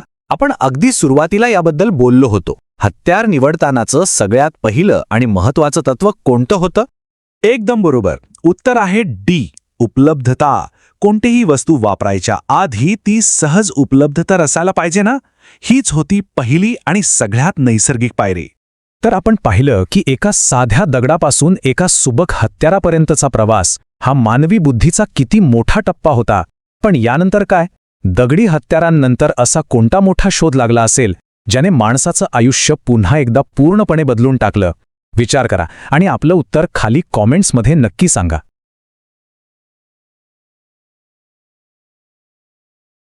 नमस्कार, मराठी वर्गात तुम्हा सर्वांचं खूप खूप स्वागत आहे. आज आपण MAHA-TET परीक्षेच्या तयारीला पुढे घेऊन जाणार आहोत आणि विषय आहे अश्मयुग भाग 2. हो, जर पहिला भाग पाहिला नसेल ना, तर त्याची लिंक खाली डिस्क्रिप्शनमध्ये आहे, तो नक्की बघा. चला तर मग वेळ न घालवता थेट अभ्यासाला सुरुवात करूया. बरं, एक विचार करा की जो आदी मानव फक्त प्राण्यांची शिकार करून पोट भरायचा, तो अचानक जमीन कसायला कसा लागला असेल? म्हणजे शिकारी ते शेतकरी, हा जो प्रवास आहे ना, तो खरंच खूप इंटरेस्टिंग आहे. आणि हो, हा काही एका रात्रीत झालेला बदल नाहीये, हजारो वर्ष लागली त्याला. आजच्या आपल्या या अभ्यासामध्ये आपण हाच भन्नाट प्रवास अगदी टप्प्याटप्प्याने समजून घेणार आहोत. ओके, तर आज आपण काय काय बघणार आहोत? सगळ्यात आधी पुराश्मयुग, मध्याश्मयुग आणि नवाश्मयुग हे तीनही काळ आपण समजून घेऊ. त्यानंतर खास महाटेटसाठी काही सराव प्रश्न सोडवणार आहोत. आणि शेवटी सगळ्यात महत्त्वाचे मुद्दे म्हणजे रिव्हिजन. चला तर आपल्या प्रवासाचा पहिला थांबा आहे पुराश्मयुग. आता बघा, नावामध्येच सगळं आहे. पुरा म्हणजे जुनं आणि अश्म म्हणजे दगड. सोपं आहे नाही का? जुने दगडाचे युग. आणि याच युगात आला होमोसेपियन म्हणजे कोण? तर बुद्धिमान मानव. त्याच्यासमोर त्यावेळी सगळ्यात मोठं चॅलेंज होतं ते म्हणजे जिवंत राहणं. आणि त्यासाठी त्याच्याकडे एकच मार्ग होता, तो म्हणजे शिकार. स्क्रीनवर जे चित्र दिसतंय ना, ते खूप खास आहे. हे मध्य प्रदेशातल्या भीमबेटका नावाच्या गुहांमधलं आहे. या चित्रावरून आपल्याला त्या काळातले लोक कसे जगत होते याची एक कल्पना येते. बघा, इथे एकट्याने नाही तर सगळ्यांनी मिळून म्हणजे ग्रुपने हरिण किंवा गव्यासारख्या मोठ्या प्राण्यांची शिकार करताना दाखवलंय. साहजिक आहे, एकत्र मिळून काम केलं की ते सोपं होतं, नाही का? आता हे मुद्दे परीक्षेसाठी खूप महत्त्वाचे आहेत, त्यामुळे जरा लक्ष देऊ नये का? पुराश्मयुगात दगडाची हत्यारं तर होतीच, पण ती अजून प्रगत झाली. इतकंच नाही तर प्राण्यांची हाडं आणि हस्तिदंताचा वापर पण सुरू झाला. आणि हो, ग्रुपमध्ये राहिल्यामुळे शिकार करणं आणि जंगली प्राण्यांपासून स्वतःचा बचाव करणं सोपं झालं. परीक्षेमध्ये ना भारतातली ठिकाणं विचारली जातात, त्यामुळे मध्य प्रदेशातलं होशंगाबादसारखं नाव लक्षात ठेवायलाच हवं. चला, आता तुमच्यासाठी एक छोटासा प्रश्न. विचार करा आणि सांगा बघू, या बुद्धिमान मानवाने मोठ्या प्राण्यांची शिकार करण्यासाठी नक्की कोणती हत्यारं वापरली असतील? काय वाटतं? तुमचं उत्तर पटकन खाली कमेंट बॉक्समध्ये लिहा. बघूया कोणाकोणाची उत्तरं बरोबर येतात. पुराश्मयुगानंतर आपण येतो मध्याश्मयुगात. नावाप्रमाणेच हा मधला टप्पा होता, म्हणजे जुनं आणि नवीन याच्या मधला काळ. आणि हा काळ होता मोठ्या बदलांचा. का? कारण हवामान बदललं, ते अधिक उष्ण झालं. आणि हवामान बदललं की सगळंच बदलतं. पर्यावरण बदललं. आता या बदललेल्या परिस्थितीशी जुळून घेण्यासाठी माणसाला सुद्धा नवीन गोष्टी शिकाव्या लागल्या, नवीन मार्ग शोधावे लागले. या काळातला सगळ्यात महत्त्वाचा शोध होता सूक्ष्मास्त्रे. म्हणजे काय? तर सूक्ष्म म्हणजे अगदी लहान शस्त्र. स्क्रीनवर बघा, ही लहान आणि एकदम धारदार दगडाची पाती होती. आता विचार करा, आज जसं आपण ब्लेडला हँडल लावतो ना, अगदी तसंच ही लहान पाती लाकडाच्या किंवा हाडाच्या दांड्याला बसवली जायची. आणि मग त्यापासून विळा, बाण अशी जबरदस्त हत्यारं तयार व्हायची. शिकारीसाठी आणि धान्य कापायला एकदम परफेक्ट. मध्याश्मयुगाबद्दल काही गोष्टी कायम लक्षात ठेवायच्या. हवामान बदललं, त्यामुळे खाण्यापिण्याच्या सवयी बदलल्या. पण सगळ्यात मोठी गोष्ट काय घडली असेल तर माणसाने कुत्रा पाळायला सुरुवात केली. कुत्रा हा माणसाळलेला पहिला प्राणी. आणि इथूनच पशुपालनाची म्हणजे मेंढ्या, बकऱ्या पाळण्याची सुरुवात झाली. आणि आपल्या महाराष्ट्रासाठी एक इम्पॉर्टंट पॉइंट, जळगाव जिल्ह्यातलं पाटणे हे मध्याश्मयुगीन स्थळ आहे. यावर प्रश्न येऊ शकतो, त्यामुळे हे नाव लक्षात ठेवा. बरं, एक छोटीशी पण महत्त्वाची गोष्ट. जर हा अभ्यास तुम्हाला खरंच उपयोगी वाटत असेल तर MAHC TET पेपर 1 साठी पर्यावरण अभ्यासाची आपली एक संपूर्ण प्लेलिस्ट आहे. ती चॅनलवर उपलब्ध आहे. त्याची लिंक मी खाली डिस्क्रिप्शन बॉक्समध्ये दिली आहे, तर ती एकदा नक्की चेक करा. आणि हो, तुमच्या एका लाईकमुळे आम्हाला खरंच खूप प्रोत्साहन मिळतं. त्यामुळे जर आमचे हे प्रयत्न आवडत असतील तर या सेशनला लाईक करायला विसरू नका. आणि हो, पुढेही अशाच अभ्यासपूर्ण माहितीसाठी मराठी वर्ग चॅनलला सबस्क्राईब नक्की करा. आता आपण येतोय अश्मयुगातल्या सगळ्यात मोठ्या टर्निंग पॉइंटवर, नवाश्मयुग. नव म्हणजे नवीन, नवीन दगडाचं युग. इथपर्यंत माणूस अन्नासाठी भटकत होता, पण आता त्याला एक कायमस्वरूपी उपाय हवा होता. आणि तो उपाय होता शेतीचा शोध. आणि लक्षात घ्या, हा फक्त एक शोध नव्हता, ही एक क्रांती होती, एक रिव्होल्यूशन. कारण यामुळे सगळं काही बदललं. माणूस एका जागी स्थिरावला, गावं वसली आणि समाजाचा पाया रचला गेला. जरा या कुऱ्हाडीकडे बघा. आधीच्या ओबडधोबड हत्यारांपेक्षा किती वेगळी दिसते, नाही का? एकदम गुळगुळीत, घासून घासून पॉलिश करून तिला धारदार बनवलंय. नवाश्मयुगात अशाच हत्यारांची चालती होती. आणि या पॉलिश केलेल्या हत्यारांमुळेच जमीन नांगरणं, झाडं तोडणं हे सगळं सोपं झालं. आणि म्हणूनच शेती करणं शक्य झालं. टेक्नॉलॉजी बदलली की आयुष्य बदलतं, नाही का? तर नवाश्मयुगात काय झालं? माणसाचं आयुष्य अक्षरशः U-टर्न घेऊन बदललं. जी भटकंती होती ती संपली. माणूस आता एका ठिकाणी गावात राहू लागला. शिकार सोडून शेती हा त्याचा मुख्य व्यवसाय बनला. आणि खरं सांगायचं तर आज आपण जसे जगतोय, आपल्या या आधुनिक संस्कृतीचा पाया तो याच काळात घातला गेला. चला, आता एक क्विक रिव्हिजन करूया. या टेबलमध्ये आपण तिन्ही युगांची तुलना केली आहे. परीक्षेच्या आधी उजळणीसाठी हे एकदम परफेक्ट आहे. बघा, हत्यारं कशी बदलत गेली, ओबडधोबड दगडांपासून ते सूक्ष्म अस्त्रांपर्यंत आणि मग पॉलिश हत्यारांपर्यंत. जीवनशैली कशी बदलली, भटक्या शिकारीपासून ते स्थिर शेतकरी जीवनापर्यंत. आणि सगळ्यात महत्वाचा शोध, पुराश्मयुगात प्रगत शिकार, मध्याश्मयुगात पशुपालन आणि नवाश्मयुगात शेती, सगळं एका नजरेत स्पष्ट होतं. ओके, तर आत्तापर्यंत जे काही आपण शिकलो ते कितपत समजलंय हे तपासण्याची वेळ आली आहे. आता आपण काही प्रश्न सोडवणार आहोत आणि हे प्रश्न मी खास मागच्या TET परीक्षांमधूनच घेतले आहेत. त्यामुळे प्रत्येकाने उत्तर देण्याचा प्रयत्न करायचा आहे. रेडी? चला, पहिला प्रश्न एकदम सोपा आहे. अश्मयुगाचे 3 प्रमुख कालखंड कोणते आहेत? पटकन आठवा, आपण आत्ताच यावर बोललो. मूळ पुस्तकात हा प्रश्न हत्यारांची तुलना करा असा विचारलाय, पण तो असा थेटही येऊ शकतो, त्यामुळे कन्फ्यूज व्हायचं नाही. आणि याचं बरोबर उत्तर आहे पुराश्मयुग, मध्याश्मयुग आणि नवाश्मयुग. अगदी बरोबर. आणि हे आपण कशावरून ठरवलं? तर त्या काळात वापरल्या जाणाऱ्या दगडांच्या हत्यारांवरून, त्यांच्या टेक्नॉलॉजीवरून. सिंपल. चला, आता पुढचे काही प्रश्न आपण एकदम रॅपिड फायर स्टाईलने घेऊया. प्रश्न 3. बुद्धिमान मानवाने हत्यारं कशी सुधारली? उत्तर आहे एका दगडावर दुसरा दगड आपटून त्याचे धारदार छिलके काढून. ओके. प्रश्न 4. पूर्वीच्या काळी मिक्सर म्हणून कशाचा वापर व्हायचा? सोपे, पाटा आणि वरवंटा. आणि शेवटचा प्रश्न, महाराष्ट्रात नवाश्मयुगीन अवशेष कुठे सापडले आहेत? तर गंगापूर आणि नाशिक जवळ. लक्षात ठेवा हे.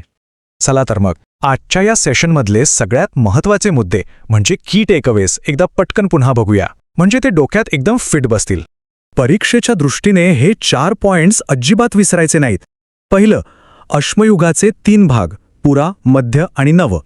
दुसरं, प्रत्येक काळातली हत्यारांची टेक्नॉलॉजी, म्हणजे ओबडधोबड, मग सूक्ष्म आणि मग पॉलिश केलेली. तिसरं, मानवी इतिहासाला बदलणारा शेतीचा शोध. आणि चौथं, भारतातली महत्त्वाची ठिकाणं जसं की भीमबेटका आणि आपलं पाटणे. हे लक्षात ठेवलंच पाहिजे. आणि हो, तुमच्या अभ्यासाला अजून मदत व्हावी म्हणून या संपूर्ण भागाच्या सविस्तर नोट्सची PDF आणि सरावासाठी एक स्पेशल क्विज, दोन्हींची लिंक खाली डिस्क्रिप्शनमध्ये दिली आहे. ती नक्की डाउनलोड करा आणि सोडवा. तुम्हाला नक्कीच फायदा होईल. तर जर तुम्हाला आजचं हे सेशन आवडलं असेल, माहितीपूर्ण वाटलं असेल, तर प्लीज याला एक लाईक नक्की करा. तुमच्यासारख्याच महाटेटची तयारी करणाऱ्या मित्रमैत्रिणींसोबत शेअर करा. आणि हो, आपल्या मराठी वर्ग चॅनलला सबस्क्राईब करायला अजिबात विसरू नका. आणि आता जाता जाता तुमच्यासाठी एक विचार करायला लावणारा प्रश्न. जशी शेतीची क्रांती झाली आणि माणसाचं आयुष्य बदललं, तशी भविष्यात म्हणजे आपल्या काळात अशी कोणती मोठी क्रांती होऊ शकते जी आपलं आयुष्य पूर्णपणे बदलून टाकेल? काय वाटतं? तुमचं मत खाली कमेंटमध्ये नक्की सांगा. चला तर मग भेटूया पुढच्या भागात. तोपर्यंत अभ्यास करत राहा. मराठी वर्गमध्ये सर्वांचे खूप खूप स्वागत. आज आपण महाटेट परीक्षेसाठी एक अतिशय महत्त्वाचा विषय घेऊन आलो आहोत. आज आपण आपल्या पूर्वजांचा एक एक्स्ट्रॉर्डिनरी प्रवास अनुभवणार आहोत. मध्यश्म युगातून नवाश्म युगात त्यांनी कसा प्रवेश केला आणि या एका बदलाने संपूर्ण मानवी आयुष्य कसं बदलून गेलं, हे सगळं आज आपण समजून घेणार आहोत. जे कोणी महाटेट पेपर 1 ची तयारी करत आहेत त्यांच्यासाठी तर हा भाग खूपच खास आहे. कारण परिसर अभ्यास या विषयात चांगले गुण मिळवण्यासाठी हे मुद्दे समजून घेणं गरजेचं आहे. त्यामुळे शेवटपर्यंत नक्की बघा, कारण प्रत्येक मुद्दा परीक्षेच्या दृष्टीने महत्त्वाचा ठरणार आहे. चला तर आजच्या आपल्या प्रवासाचा नकाशा कसा आहे ते पाहूया. आपण आधी मध्यश्म युगाबद्दल जाणून घेऊ, त्यानंतर नवाश्म युगात जी एक मोठी क्रांती झाली त्याबद्दल बोलू. मग या क्रांतीमुळे गाव वसाहती कशा तयार झाल्या ते पाहू. आणि हो, सगळ्यात महत्त्वाचं म्हणजे शेवटी आपण परीक्षेमध्ये विचारले जातात तसे काही प्रश्नही सोडून बघणार आहोत. ठीक आहे, तर मग सुरुवात करूया आपल्या प्रवासाला. आपण आता प्रवेश करत आहोत मध्यश्म युगात. तो काळ होता जेव्हा आपल्या पूर्वजांसमोर एका बदलत्या जगाचं खूप मोठं आव्हान उभं राहिलं होतं. तर मध्यश्म युग नावाप्रमाणेच हा पुराश्मयुग आणि नवाश्मयुग यांच्यामधला काळ आहे. या काळातली सगळ्यात महत्त्वाची गोष्ट होती पर्यावरणातला बदल. विचार करा, याआधी हजारो वर्ष पृथ्वीवर हिमयुग होतं, सगळीकडे बर्फ होता. पण आता तो बर्फ वितळायला लागला होता, हवामान गरम उबदार व्हायला लागलं होतं, जंगलं वाढू लागली होती. आणि या बदलत्या परिस्थितीशी जुळवून घेणं हेच मानवापुढचं त्यावेळचं सगळ्यात मोठं चॅलेंज होतं. आता जरा या चित्राकडे बघा. काय दिसते आपल्याला? एक तात्पुरता निवारा, म्हणजे एखादा झोपडीसारखा. या काळातले लोक होते शिकारी आणि अन्न गोळा करणारे, म्हणजे त्यांचं जीवन होतं भटंक. त्यांना अन्नाच्या शोधात सतत एका ठिकाणाहून दुसऱ्या ठिकाणी फिरावं लागायचं. आज इथे शिकार मिळाली तर इथे राहायचं, उद्या दुसरीकडे जावं लागलं तर तिथे तंबू टाकायचा. त्यामुळेच ते पक्की घरं बांधत नव्हते, तर अशी सहज हलवता येतील अशी तात्पुरती घरं बांधून राहायचे. हवामान उबदार झाल्यामुळे अजून एक मोठा बदल झाला. या चित्रात डावीकडे दिसतोय ना मॅमथ, हा प्रचंड प्राणी जो थंड हवामानात राहायचा तो हळूहळू नैसा झाला. त्यांची शिकार करणं तसं सोपं होतं, पण आता त्यांच्या जागी आले रानडुक्कर, हरिण, मेंढी. हे प्राणी लहान होते आणि खूप वेगवान होते. मग आता यांची शिकार करायला फक्त ताकद नाही, तर वेग आणि हुशारीचीही गरज होती. आणि याच गरजेतून मानवाने शिकारीची नवीन तंत्र शोधून काढली. चला आता एक छोटासा प्रश्न. रोज अन्नासाठी भटकावं लागणं, शिकारीची काहीच खात्री नसणं, यावरून काय वाटतं? मध्यश्म युगातील लोकांसमोर रोजचं सगळ्यात मोठं आव्हान कोणतं असेल? आपलं उत्तर खाली कमेंट बॉक्समध्ये नक्की लिहा. बघूया कोणाचं उत्तर बरोबर येतंय. तर मध्याश्म युगातील आव्हानं आपण पाहिली. आता आपण मानवी इतिहासातील सगळ्यात महत्त्वाच्या टप्प्यावर आलो आहोत, तो म्हणजे नवाश्म युगाचा प्रारंभ. याला क्रांती का म्हणतात ते आता आपल्याला कळेल. आता बघा, ही स्लाइड म्हणजे या संपूर्ण विषयाचा आत्मा आहे. हा एक फरक नीट समजला ना की अर्धा अभ्यास इथेच पूर्ण होतो. मध्यश्म युगात मानव होता अन्न गोळा करणारा. म्हणजे काय? तर निसर्गात जे मिळेल, फळं, कंदमुळं, शिकार, त्यावर तो जगायचा. तो निसर्गावर पूर्णपणे अवलंबून होता. पण नवाश्म युगात तो बनला अन्न उत्पादक, म्हणजे तो स्वतःसाठी अन्न निर्माण करायला शिकला. आणि हा मानवी इतिहासातला सगळ्यात मोठा, सगळ्यात क्रांतिकारी बदल होता. मग तो अन्न उत्पादक बनला कसा? तर एका जादुई शोधामुळे. आणि तो शोध होता शेतीचा. ही गोष्ट अगदी पक्की लक्षात ठेवा. परीक्षेमध्ये हमखास विचारली जाते. नवाश्म युगाची खरी ओळखच शेतीची सुरुवात या घटनेमुळे होते. या एका शोधाने मानवाच्या हजारो वर्षांच्या भटक्या आयुष्याला पूर्णविराम दिला आणि एका नवीन स्थिर युगाची सुरुवात केली. बरं, मानवाने शेती करायला तर सुरुवात केली, पण याचा सगळ्यात मोठा परिणाम काय झाला असेल? चला पाहूया की या एका शोधामुळे त्याचं संपूर्ण आयुष्य कसं बदलून गेलं. हे चित्र बघा. शेतीमुळे माणसाला अन्नासाठी भटकायची गरजच उरली नाही. पिकांची पेरणी करणं, त्यांची काळजी घेणं, मग कापणी करणं, या सगळ्या कामांसाठी त्याला एकाच ठिकाणी थांबणं गरजेचं झालं. आणि याच गरजेतून त्याने कायमस्वरूपी घरं बांधायला सुरुवात केली. अशी अनेक घरं एकत्र आली आणि तयार झाल्या गाव वसाहती. आणि इथूनच खऱ्या अर्थाने समाज, सहकार्य, कामाची वाटणी या गोष्टी सुरू झाल्या. इथे एक छोटीशी पण महत्त्वाची आठवण करून देतो. महाटेट पेपर 1 साठी परिसर अभ्यास विषयाचे इतरही महत्त्वाचे भाग आपल्या चॅनलवर उपलब्ध आहेत. त्याची एक संपूर्ण प्लेलिस्ट तयार केली आहे आणि त्याची लिंक तुम्हाला खाली डिस्क्रिप्शन बॉक्समध्ये मिळेल. हा भाग पाहिल्यानंतर ती प्लेलिस्ट नक्की तपासा. चला तर मग आता येतोय सर्व महाटेट उमेदवारांसाठी सगळ्यात महत्त्वाचा भाग. आपण आत्तापर्यंत जे काही शिकलो ते आपल्याला खरंच किती समजले हे तपासायची वेळ आलीये. चला काही प्रश्न सोडवूया. पहिला प्रश्न आपल्या स्क्रीनवर आहे, नीट वाचा. मध्यश्म युगात मानव तात्पुरत्या निवाऱ्यात का राहत असे? पर्याय आहेत: ए, त्यांना प्रवास करायला आवडत असे; बी, त्यांना सतत अन्नाच्या शोधात फिरावं लागत असे; सी, कायमस्वरूपी घरांसाठी हवामान खूप थंड होते; की डी, त्यांना मजबूत घरे कशी बांधायची हे माहीत नव्हते. आठवा, आपण यावर नुकतीच चर्चा केली आहे. काय वाटतं, कोणतं उत्तर असेल? आणि बरोबर उत्तर आहे पर्याय बी. कारण आपण पाहिलं की ते शिकारी होते आणि अन्न गोळा करायचे. प्राणी एका जागी थांबत नाहीत. फळं, कंदमुळं सुद्धा सतत एकाच ठिकाणी मिळत नाहीत. त्यामुळेच अन्नाच्या शोधात त्यांना सतत भटकावं लागायचं आणि म्हणूनच त्यांची घरं तात्पुरती होती. पुढचा प्रश्न, नवाश्मयुगीन संस्कृतीचे सगळ्यात महत्त्वाचं वैशिष्ट्य कोणते? दगडी अवजारं, मोठ्या प्राण्यांची शिकार, शेतीची सुरुवात की गुहांमध्ये राहणं? हा प्रश्न खूप सोपा पण महत्त्वाचा आहे. नीट विचार करून उत्तर द्या. याचं उत्तर आहे पर्याय सी, शेतीची सुरुवात. लक्षात ठेवा, आपण पाहिलं की अन्न गोळा करणाऱ्यापासून अन्न उत्पादक बनणं हाच नवाश्मयुगातला क्रांतिकारी बदल होता. ज्या एका गोष्टीने संपूर्ण जीवनशैली बदलली ती म्हणजे शेती. म्हणूनच शेतीची सुरुवात हेच या संस्कृतीचं मुख्य वैशिष्ट्य आहे.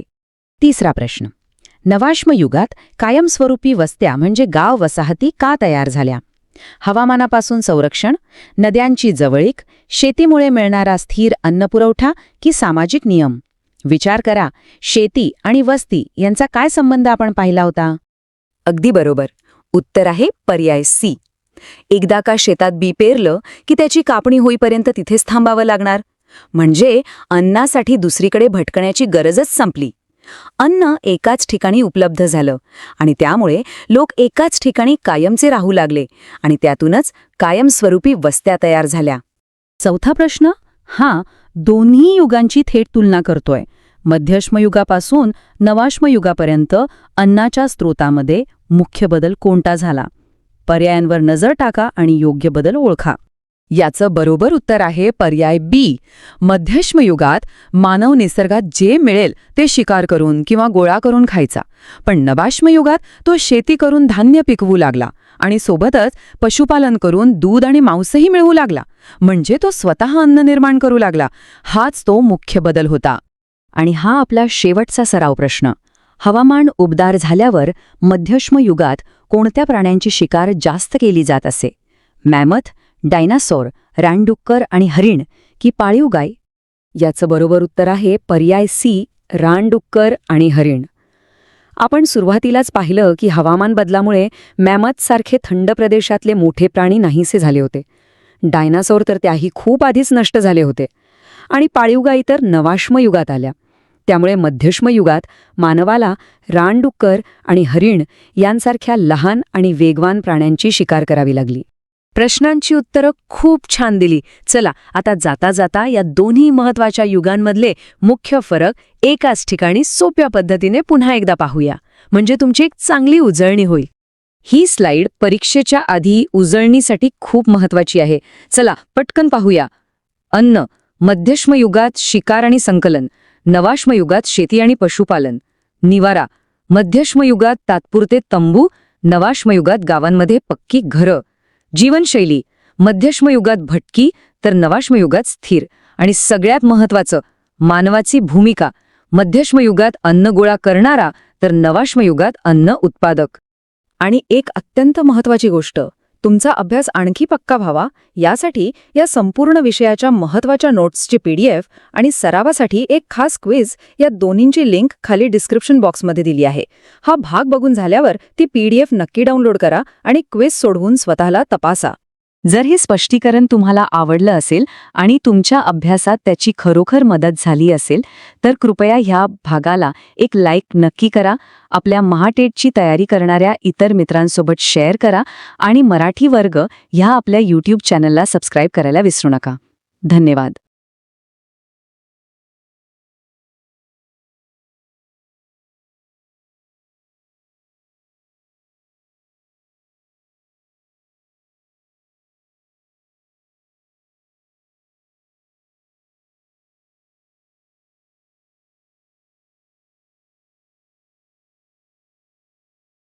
नमस्कार. मराठी वर्गात तुम्हा सगळ्यांचं खूप खूप स्वागत आहे. आज आपण MA ॲचिटेट परीक्षेसाठी एक खूप महत्वाचा विषय समजून घेणार आहोत, मानवाच्या स्थिर जीवनाची सुरुवात. हा इतिहासातला तो टप्पा आहे ज्याने आपलं आयुष्य कायमचं बदलून टाकलं. चला तर मग या इंटरेस्टिंग प्रवासाला सुरुवात करूया. हजारो वर्षांपूर्वी आपले पूर्वज म्हणजे आपले ॲन्सेस्टर्स अन्नासाठी सतत भटकंती करायचे. पण मग असं अचानक काय झालं की त्यांनी एका जागी थांबून स्थिर आयुष्य जगायचा निर्णय घेतला. शिकार आणि फळकंदमुळे गोळा करण्यापासून ते एका स्थिर जीवनापर्यंतचा हा बदल कसा झाला असेल? ह्याच प्रश्नाचं उत्तर शोधणं म्हणजे खरं तर मानवी प्रगतीचं रहस्य उलगडण्यासारखं आहे. चला पटकन बघूया आज आपण काय काय शिकणार आहोत. सगळ्यात आधी आपण पशुपालनाबद्दल म्हणजे ॲनिमल डोमेस्टिकेशनबद्दल जाणून घेऊ, जी स्थिर जीवनाची पहिली पायरी होती.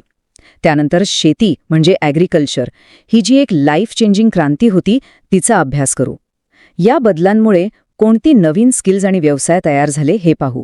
आणि सगळ्यात शेवटी परीक्षेच्या तयारीसाठी मागच्या वर्षीचे काही महत्त्वाचे प्रश्नही सोडवू. तर मग या भटकंतीला पहिला ब्रेक कसा लागला? यावरचा पहिला आणि सगळ्यात महत्त्वाचा उपाय होता पशुपालन. म्हणजे काय तर जंगली प्राण्यांना पकडून त्यांना माणसाळवून स्वतःच्या उपयोगासाठी वापरणं. हीच ती पहिली स्टेप होती ज्यामुळे माणसाला अन्नाची थोडीफार गॅरंटी मिळाली. आता पशुपालन म्हणजे नेमकं काय? एकदम सोप्या भाषेत सांगायचं झालं तर ही एक अशी प्रोसेस आहे ज्यामध्ये माणूस जंगली जनावरांना पकडतो, त्यांना माणसाळवतो म्हणजे माणसांसोबत राहायची सवय लावतो आणि मग स्वतःच्या फायद्यासाठी म्हणजे अन्न मिळवण्यासाठी, सोबतीसाठी किंवा कामासाठी त्यांना वाढवतो. बरं, आता तुमच्यासाठी एक इंटरेस्टिंग प्रश्न. जरा डोकं चालवा आणि सांगा, माणसाने सगळ्यात पहिल्यांदा कुठल्या प्राण्याला पाळायला सुरुवात केली असेल? काय वाटतं? तुमचं उत्तर खाली कॉमेंट बॉक्समध्ये लगेच टाईप करा. अच्छा, तर ज्यांनी कुत्रा असं उत्तर दिलंय, अभिनंदन. तुमचं उत्तर अगदी बरोबर आहे. कुत्रा हा माणसाने माणसाळवलेला पहिला प्राणी होता. सुरुवातीला तो शिकारीमध्ये मदत करायचा. त्याच्यानंतर मग दूध आणि इतर गोष्टींसाठी शेळी, मेंढी, गाई, म्हैस यांसारखे प्राणी माणसाळवलेले. ही जी प्राण्यांना माणसाळवण्याची प्रोसेस होती ना, ती साधारणपणे 3 टप्प्यांमध्ये झाली. पहिला टप्पा होता रानटी जनावरांना पकडून ताब्यात घेणं. मग दुसरा टप्पा त्यांना माणसांसोबत राहायची सवय लावणं, म्हणजे त्यांना माणसाळवणं. आणि शेवटी तिसरा सगळ्यात महत्त्वाचा टप्पा म्हणजे त्यांच्याकडून दूध आणि इतर उपयोगी वस्तू मिळवणं आणि शेतीसारख्या कामांमध्ये त्यांना वापरायला सुरुवात करणं. आता हे चित्र बघा, किती जबरदस्त फरक दिसतोय ना. एका बाजूला आहे आजचा आपला बैल आणि दुसऱ्या बाजूला आहे त्याचा जंगली पूर्वज, ज्याला ऑरॉक्स म्हणायचे. हजारो वर्षांच्या या पशुपालनाच्या प्रक्रियेमुळे प्राण्यांमध्ये किती मोठा बदल झालाय हे या एका चित्रातून लगेच लक्षात येतं. पशुपालनामुळे अन्नाची सोय तर झाली, पण खरी क्रांती म्हणजे ज्याला आपण गेम चेंजर म्हणू शकतो, ती घडवून आणली शेतीने. चला तर मग या जीवन बदलणाऱ्या क्रांतीबद्दल अजून जाणून घेऊया. पुरावे काय सांगतात माहितीये? की साधारण 11,000 वर्षांपूर्वी शेतीची सुरुवात झाली. आणि कुठे? तर आजच्या इस्रायल आणि इराकच्या प्रदेशात. आणि यातली सगळ्यात इंटरेस्टिंग गोष्ट म्हणजे ही सुरुवात करण्याचं श्रेय दिलं जातं ते स्त्रियांना. त्या काळात काही आजच्यासारखी आधुनिक अवजारं नव्हती. मग शेती कशी करायची? तर हे बघा, या चित्रात दाखवलंय ना, याला म्हणतात खणण्याची काठी. एक साधी टोकदार काठी, पण तिच्या मधोमध दगड बांधलेला असायचा. कशासाठी? तर वजनासाठी, म्हणजे जमीन खणायला सोपं जाईल. बघा किती सोपी पण एकदम प्रभावी आयडिया होती. आणि मग हळूहळू टेक्नॉलॉजी बदलत गेली. माणसाच्या लक्षात आलं की आपण प्राण्यांनाही शेतीसाठी वापरू शकतो. आणि मग सुरू झालं नांगराला बैल जुंपून शेती करणं. यामुळे काय झालं तर शेतीचं उत्पादन प्रचंड वाढलं आणि बघता बघता शेती हेच लोकांच्या जगण्याचं मुख्य साधन बनलं. एक छोटी पण महत्वाची गोष्ट, महाटेट पेपर 1चे EVS म्हणजे पर्यावरण अभ्यासाचे सगळे भाग तुम्हाला आमच्या चॅनलच्या प्लेलिस्टमध्ये मिळतील. लिंक खाली डिस्क्रिप्शनमध्ये आहे, नक्की चेक करा. तुमच्या तयारीला खूप मदत होईल. बरं, आता शेतीमुळे फक्त पोट भरण्याची सोय झाली असं नाहीये. याचा परिणाम खूप दूरगामी होता. या एका बदलाने संपूर्ण मानवी समाजच बदलून टाकला आणि त्यातूनच नवीन कौशल्य आणि व्यवसाय जन्माला आले. हे बदल कसे झाले? बघा, पहिलं म्हणजे पिकांची काळजी घ्यायची म्हटल्यावर एकाच ठिकाणी जास्त काळ राहावं लागणार, बरोबर? मग गरजेपेक्षा जास्त धान्य पिकायला लागल्यावर ते साठवून ठेवता येऊ लागलं. आणि सगळ्यात महत्त्वाचं, रोज अन्नासाठी वणवण भटकायची गरज संपली. यामुळे माणसाला पहिल्यांदाच मोकळा वेळ मिळाला.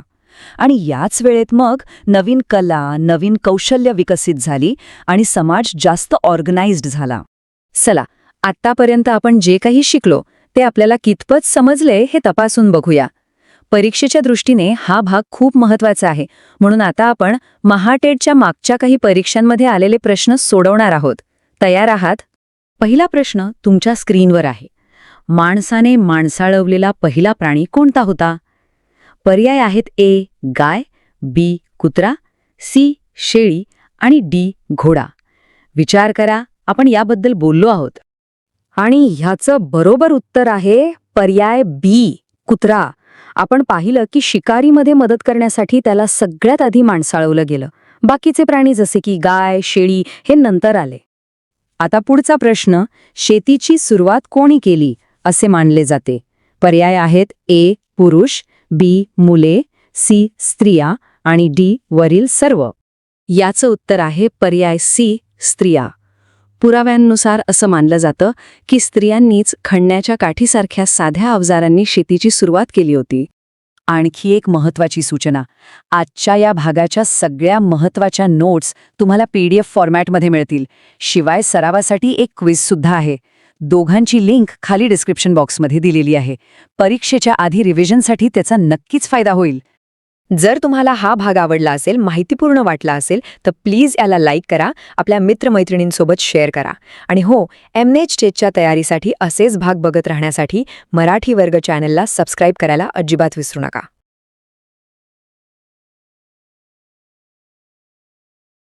नमस्कार. नवश्मी योगीन जीवनावरील आपल्या माहितीच्या या दुसऱ्या आणि शेवटच्या भागात सर्वांचं मनापासून स्वागत आहे. पहिल्या भागात आपण पाहिलं होतं की शेतीची सुरुवात कशी झाली आणि त्यामुळे त्यांच्या जीवनशैलीत काय बदल झाले. चला तर मग आज आपण त्यांच्या सामाजिक, आर्थिक आणि कौटुंबिक जीवनात आणखी खोलवर डोकावूया. मराठी वर्गमध्ये सर्वांचं पुन्हा एकदा स्वागत.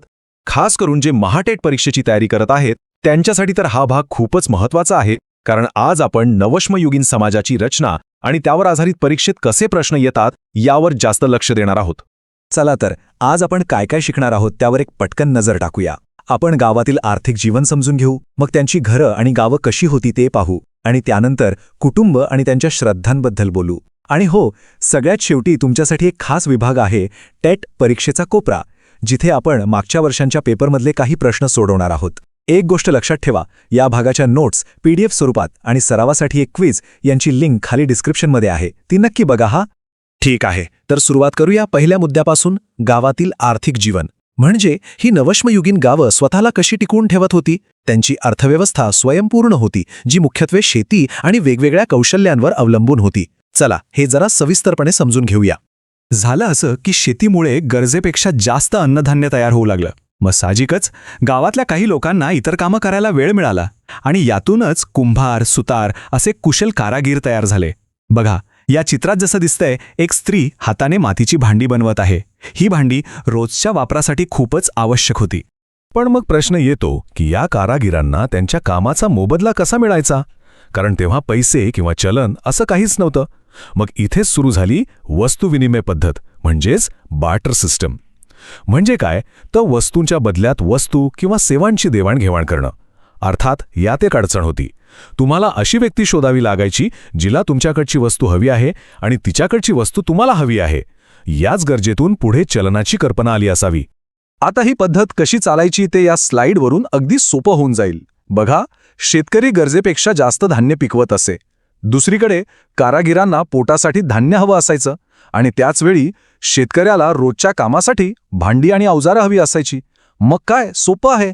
शेतकरी आपला जास्तीचं धान्य कारागिरांना द्यायचा आणि त्यांच्याकडून भांडी किंवा अवजारं घ्यायचा. किती सोपी आणि सरळ पद्धत होती, नाही का? चला आता तुमच्यासाठी एक छोटासा प्रश्न. तुम्हाला काय वाटतं, आजच्या जगात ही वस्तुविनिमय पद्धत कुठे आणि कशी अस्तित्वात असेल? जरा विचार करा आणि तुमचं उत्तर खाली कमेंट बॉक्समध्ये नक्की लिहा. चला आता आपण नवश्मयुगीन लोकांच्या घरांकडे आणि गावांकडे वळूया. त्यांनी आपली पहिली वस्ती कशी बनवली असेल, त्यांची घरं कशी होती आणि सगळ्यात महत्त्वाचं, ते सुरक्षितेसाठी काय करायचे पाहूया. इथे बघा, या चित्रांमध्ये दोन महत्त्वाच्या गोष्टी दिसत आहेत. डावीकडे कुडाच्या भिंती आणि गवताचं छप्पर असलेल्या घराची कल्पना आहे. सुरुवातीची घरं साधारण अशीच असायची. आणि उजवीकडे बलुचिस्तानातल्या मेहरगढ इथले नवश्मयुगीन वस्तीचे खरेखुरे अवशेष आहेत. म्हणजे हळूहळू लोक मातीच्या विटांची चौकोनी घरं बांधायला शिकले आणि त्यांच्या वस्त्या जास्त नियोजनबद्ध झाल्या. आता एक इंटरेस्टिंग गोष्ट, ही गावं फक्त राहण्यासाठी नव्हती, तर ती सुरक्षितेच्या दृष्टीने पण बनवली होती. गावांच्या भोवती अनेकदा संरक्षणासाठी भिंत किंवा कुंपण असायचं. कशासाठी, तर जंगली प्राणी आणि चोरांपासून स्वतःला वाचवण्यासाठी. आणि या सगळ्या संरक्षणाची जबाबदारी घेण्यासाठी गावातून एका प्रमुखाची निवड केली जायची. म्हणजे बघा, नेतृत्वाची संकल्पना इथूनच सुरू झाली. बरं, आपण गावांबद्दल आणि घरांबद्दल बोललो. आता जरा त्यांच्या वैयक्तिक आयुष्यात डोकावूया. त्यांचं कुटुंब कसं होतं, त्यांच्या श्रद्धा काय होत्या, याबद्दल जाणून घेऊया. यातला सगळ्यात महत्त्वाचा मुद्दा हा आहे की त्या काळातलं पूर्ण गाव हे एका मोठ्या कुटुंबासारखंच होतं. गावातील बहुतेक लोक एकमेकांचे नातेवाईक असायचे. सगळे एकत्र राहायचे, मिळून काम करायचे आणि जे काही असेल ते वाटून घ्यायचे. यावरून त्यांच्यातला एकोपा किती घट्ट होता हे आपल्याला समजतं. आता त्यांच्या श्रद्धांबद्दल बोलायचं झालं तर त्यांच्या दफन करण्याच्या पद्धतीतून बरंच काही कळतं.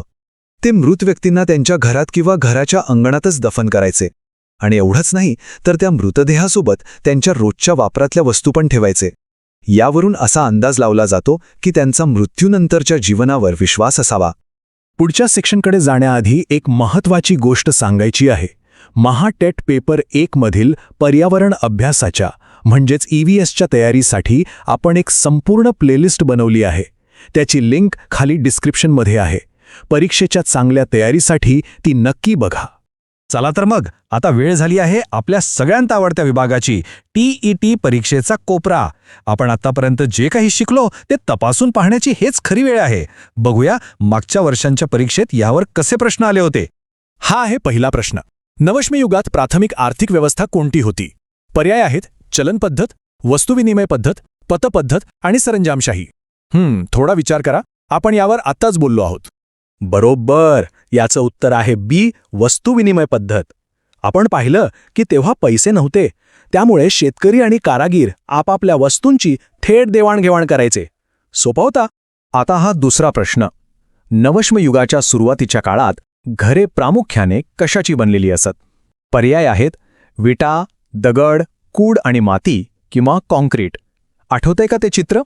अगदी बरोबर. उत्तर आहे सी, कूड आणि माती. आपण पाहिलं होतं की सुरुवातीची घरं ही सहज मिळणाऱ्या वस्तू म्हणजे लाकूड, वेळू आणि माती चिखलाने लिंपून बनवलेली असत. विटांचा वापर तर खूप नंतर सुरू झाला. आणि हा शेवटचा तिसरा प्रश्न. नवश्म युगात मृतदेहांसोबत दैनंदिन वस्तू का पुरल्या जात होत्या? याचे पर्याय नीट वाचा आणि मगच उत्तर द्या.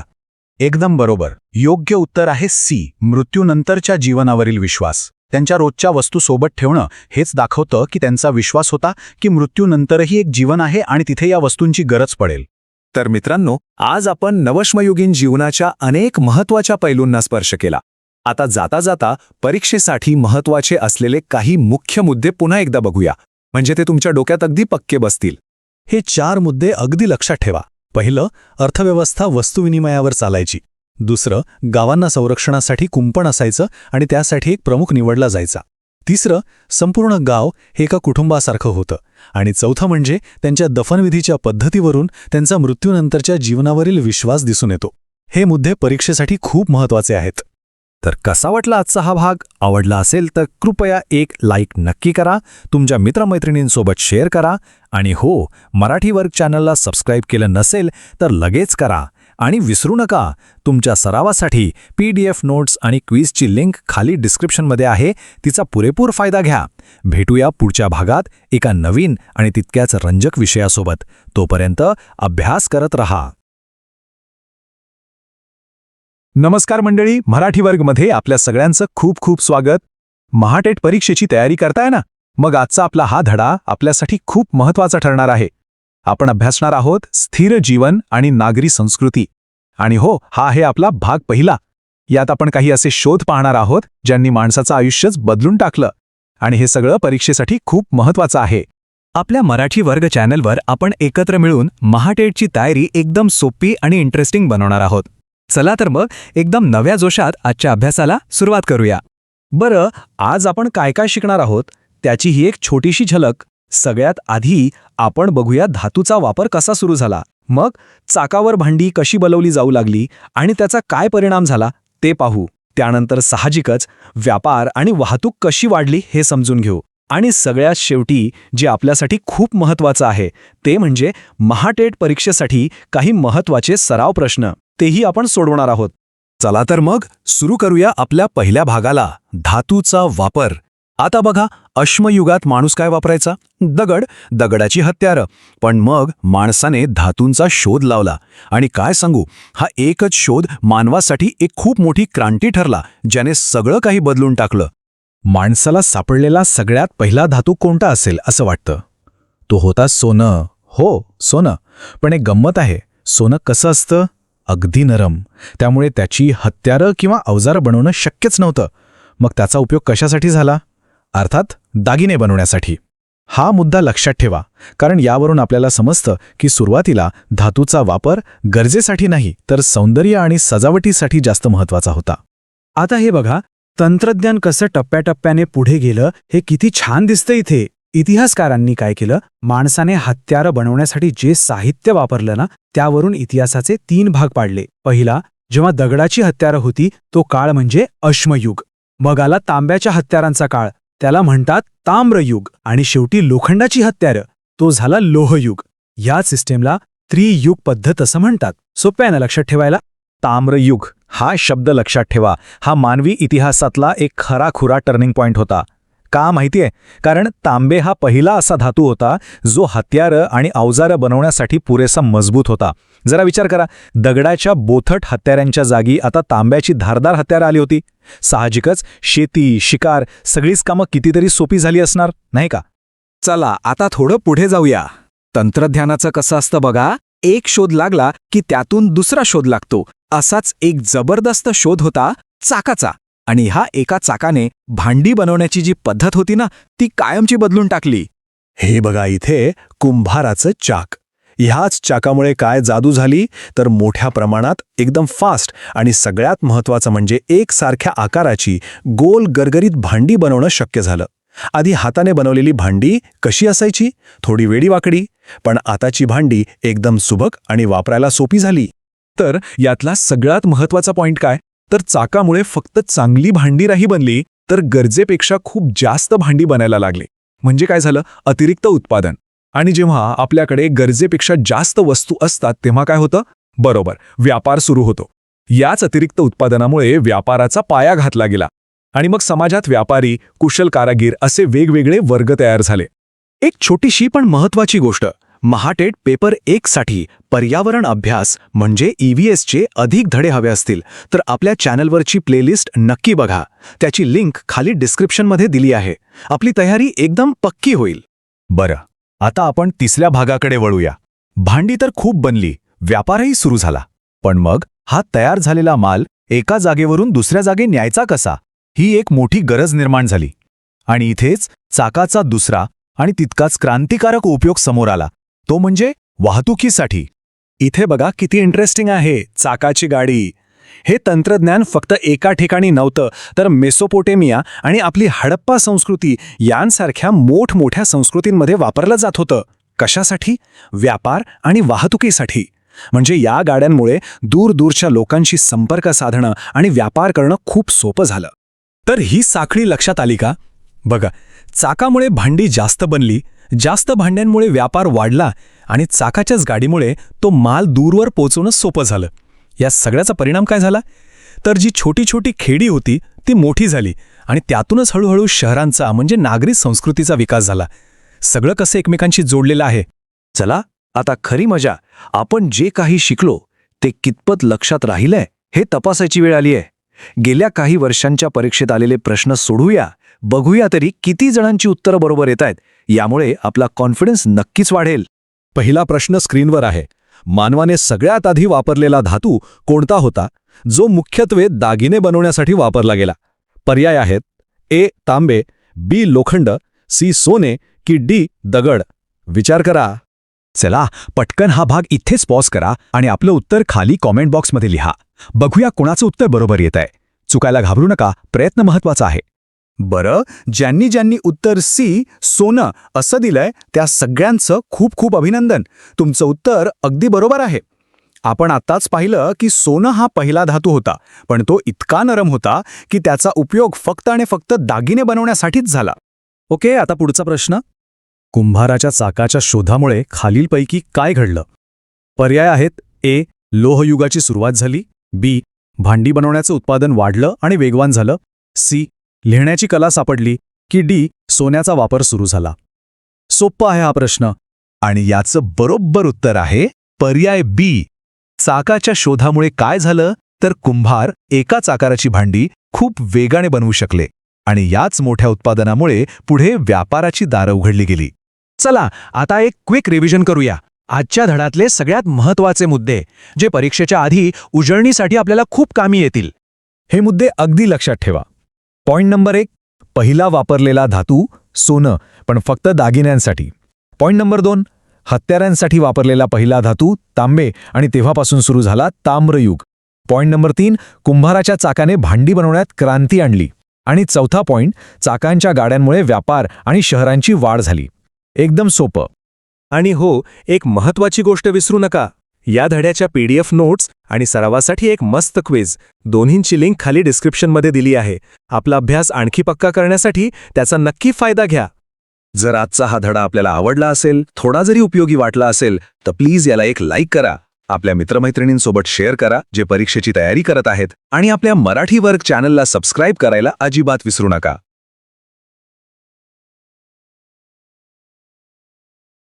नमस्कार मंडळी, मराठी वर्गमध्ये सर्वांचं खूप खूप स्वागत आहे. आज आपण प्राचीन नागरी संस्कृती या आपल्या प्रवासाचा दुसरा आणि शेवटचा टप्पा गाठणार आहोत. जे कोणी महा-TET परीक्षेची तयारी करत आहेत त्यांच्यासाठी तर हा भाग खूप म्हणजे खूपच महत्त्वाचा ठरणार आहे.